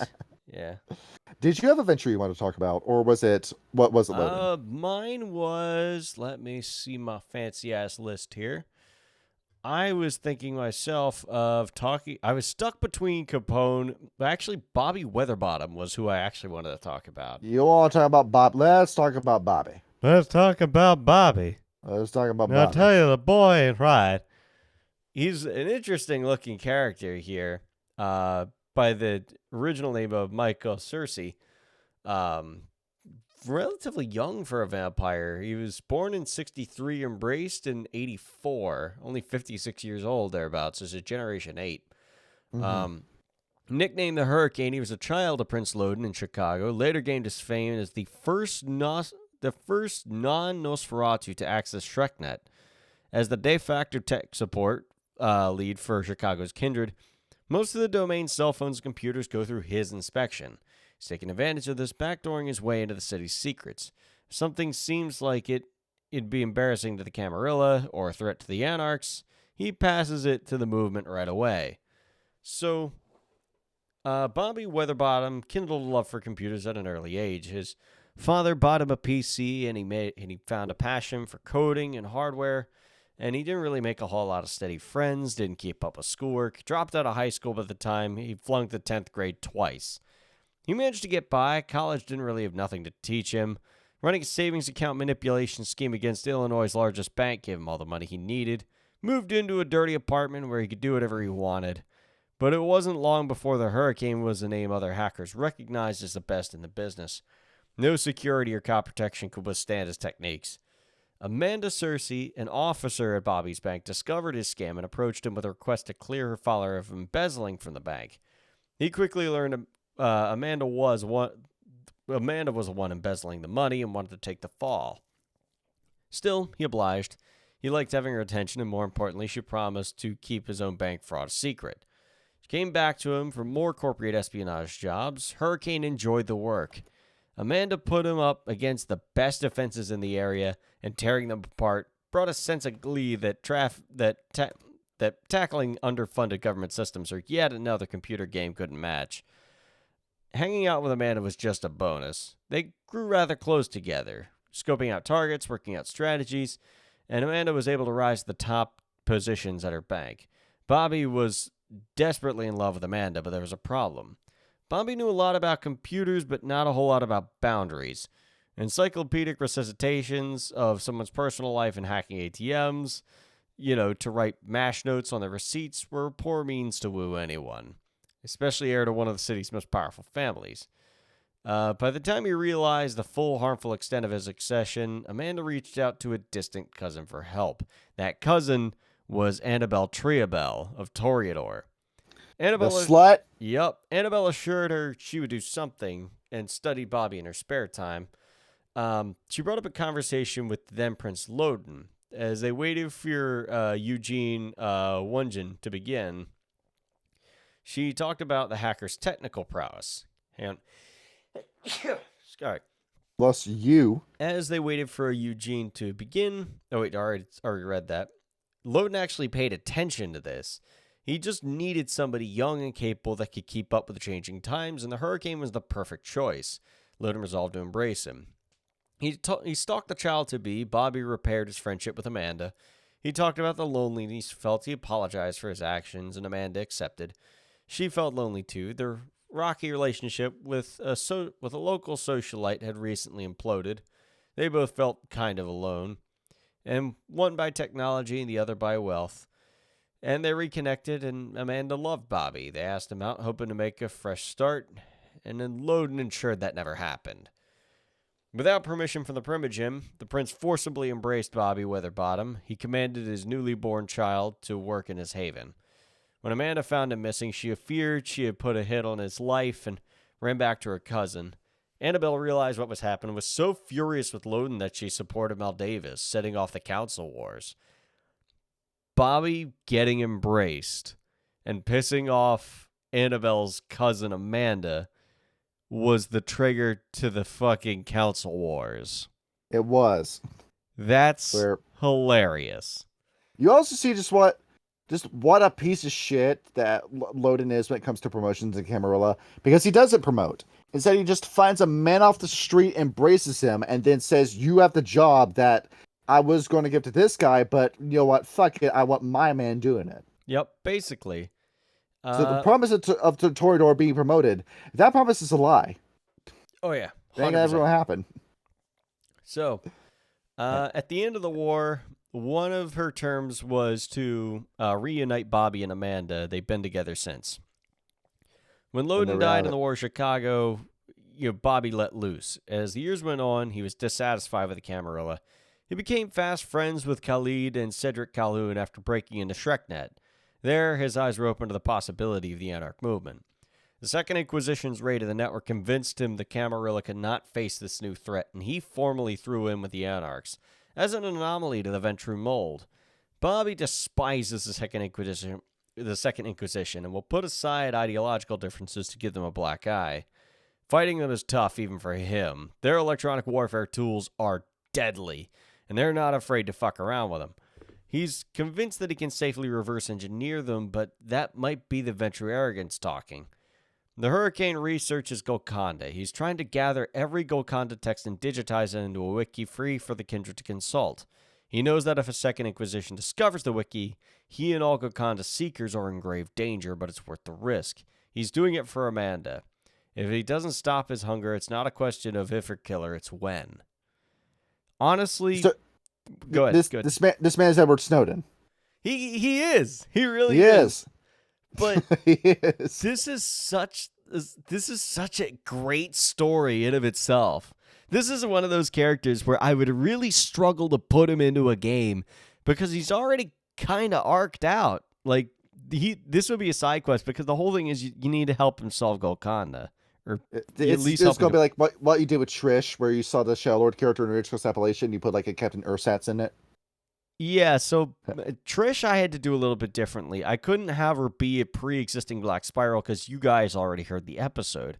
And I thought, wouldn't it be a lot more interesting if I let the party decide what happens to her instead of letting the book decide?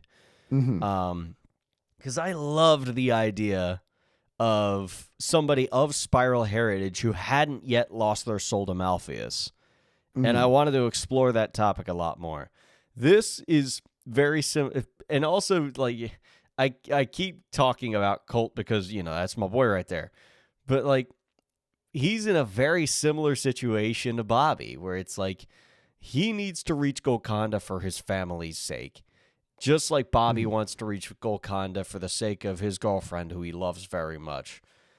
And he's already got all these external stresses, the Malkavian nature of vampire society, the collapse of the faction, the power vacuum, the Second Inquisition, the Garrow moving in.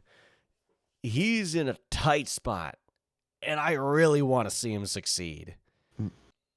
And with the last thing we go over for this episode, would you mind if I took the Independence? If I took the microphone for this, I could not get the time to research them all. Because I've wanted this was a clear winner to me. The minute I saw this, I said, no, we gotta bring this bitch up before we finish the episode. Yes. But when I say bitch, I mean it. Oh yeah. All right. So get ready for this, psychopath. Find Golfora on that list. Demonic succubus. This is going to be interesting. Is her picture up on there? Yes, the frizzy hair and the shadow. Now, notice that same kind of look would be adopted by many pictures that would go on to depict Black Spiral dancers. Yes. Yeah. All right. So, Golfora is one of the few remaining succubi left with a physical presence on Earth. As far as she's concerned, she has existed for almost as long as the Earth itself, and I believe she came into being on the fourth day of creation, when God created the sea, and air.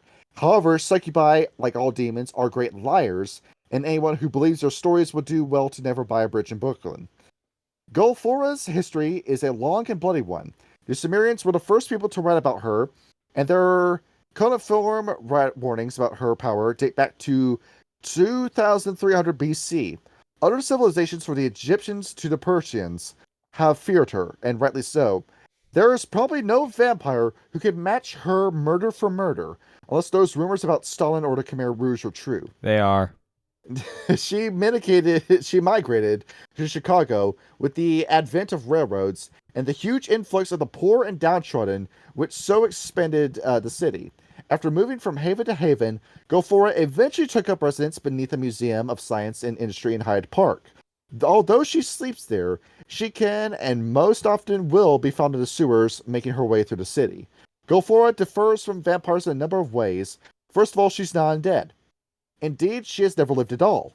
To the people of Western tradition, she was created along with the other angels who fell from grace. To the people of the East, she is considered one of the malevolent forces of nature. Her second main difference comes from the fact that she does not gain sustenance from sucking blood. In fact, the only way she feeds is through sexual intercourse. Thus, she is unable to spend blood points to increase her physical attributes. Finally, she is invulnerable to the dominate discipline, and always reads as having a deep red-black aura. She despises the kindred and is unable to feed off of them, just as they're unable to feed off of her. However, she has never taken actions against them. We never get an explanation as to what the fuck is going on with this character.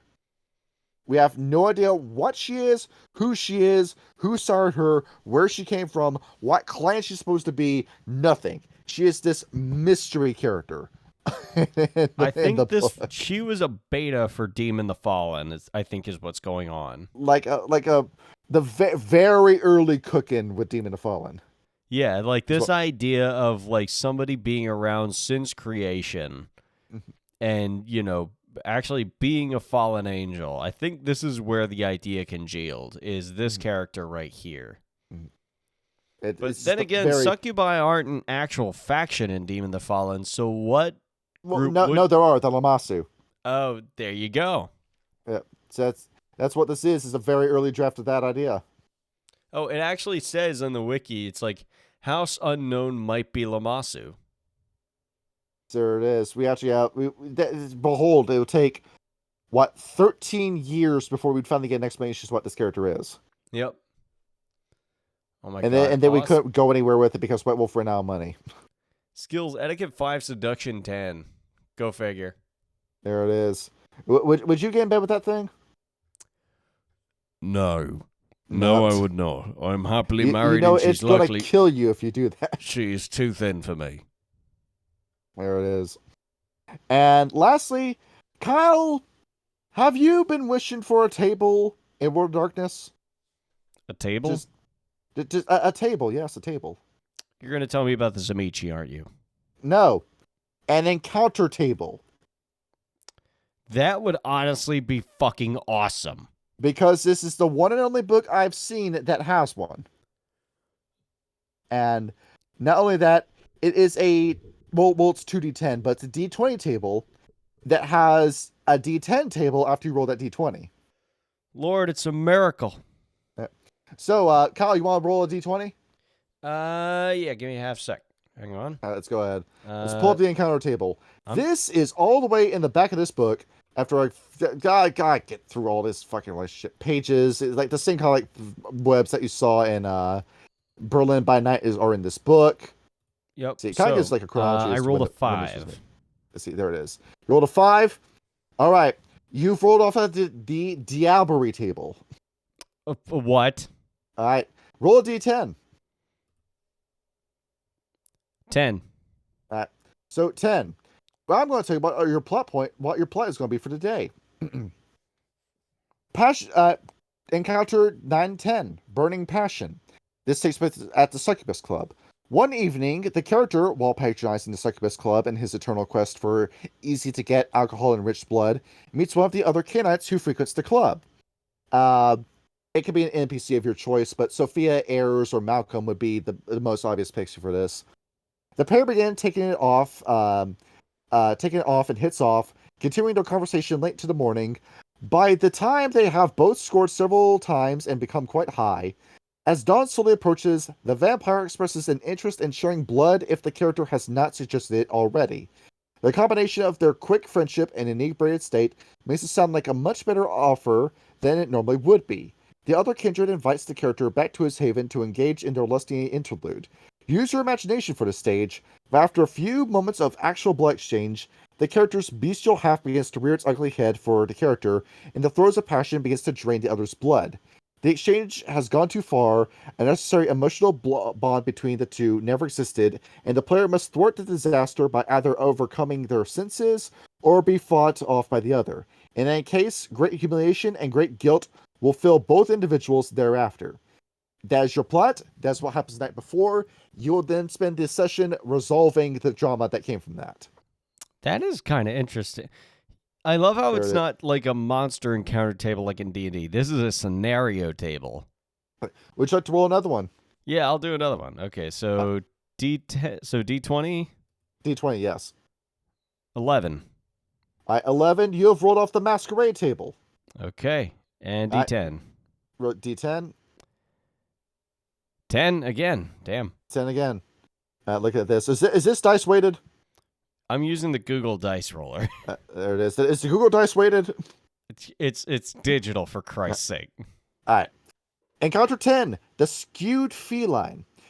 After the character leaves her haven, she discovers a dead, disemboweled cat lying on the ground strung up on the wall. If she looks closer, she will notice that it has been methodically and carefully taken apart, and that the strands of intestine, sinew, and bone seem to make some sort of pattern. Those with Auspex 3 may make a roll to see what they pick up, difficulty 8. 3 successes bring a vision of a mortal killing a cat of some sort of grim ritual, the purpose of which seems to be to create some sort of ward. This man is a neighbor of the characters, and is well versed in the occult to boot. He somehow detected the nature of the character's condition, and will place his ritual cats on the door of the character's haven. Somebody using horror specs has discovered that you're a vampire, and is now making threats to you to expose what you are. Oh, that's interesting. There it is. Solve that problem with this session. Yeah, that is. And- I do like this whole like day by day approach to it. You want to do one more to wrap up the episode? Yeah, I'll do one more. D20. Let's see what you got. Okay. D20, 3. 3. You rolled off the conspiracy table. Roll D10. 10 again. What the hell? This dice is weighted, Kyle. It has to be, man. I'm gonna roll the Google dice from now on. You're not using the Google Dice when we play World Darkness. You're going to get nothing but successes. I'm okay with that. You're going to cheat in World of Darkness. I will. Oh! Nathaniel comes up in this one. Really? Yeah. Nathaniel's secret brood. After spying on an unknown Nosferatu child who obviously did not have his mind on his obfuscate, the characters may wish to follow this little runt. In this case, the child goes to a boarded-up slum area and through the sewer tunnels into a basement of an abandoned housing project. Here, the character discovers a secret group of 7 fledgling Nosferatu hidden in a labyrinth lair decorated with several moldering corpses and 3 live prisoners. Trying to communicate with the Nosferatu would not be a good plan, as they will instantly attack the trespasser. If the characters spy on the basement lair for the next week, however, they will be rewarded with a visit of the adult Nosferatu, Nathaniel. They may overhear his speaking with the child as though they were his own prodigy, instilling them with a deep hatred of all vampires, most especially Loden and his brood. Of course, the chances of the characters being discovered when Nathaniel visits are high. If he does learn of their presence, he will try to restrain his demonic brood in hopes of making allies with the characters so that they can be betrayed later. He will then tell the characters anything they want to hear and will offer them what he thinks they want. The children are being prepared by Nathaniel's suicide strike force, and he intends to send them against each other and against the vampires in the future. These young Nosferatu know nothing about other vampires, but have been told repeatedly that they are evil and that they are the only hope of redemption, and they will be redeemed in killing Loden. All of them are 9th generation. You then spend the next session deciding how you're going to solve this. Yeah.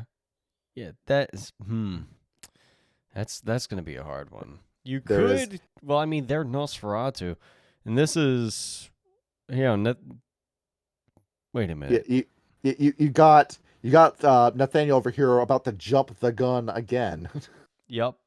Can't have that. I feel like I should just tell Khalid and let him deal with it. You let him know that, hey, your guys lost the plot. We gotta do some shit about this. Yep, basically it's like look, you need to get your bros in line, or he's gonna blow cover for all Nosferatu. Yeah, homie's over here losing his damn mind. Yep. That would be my first go-to. That is if I've met Khalid. Yes. And that is your encounter table, and there's so much stuff off of this. This is a good book. This is a good book. It's my full endorsement. I would say yes. Go ahead and see if you can get your hands on the copy of this book. This, I would say, goes on the list for some definitive vampire reading right here. So there we have it. Kyle, did you enjoy what you read?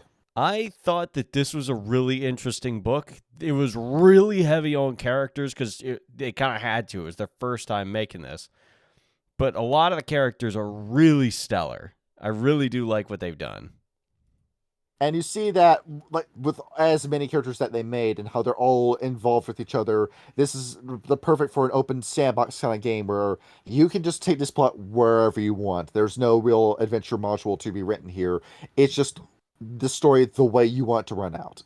That's kind of what I hope to do with Miami by Night. Like, I have a general idea of where the plot should go, especially given the time and the involvement of everybody. But as far as it goes, it's like it has to be much more Machiavellian in nature.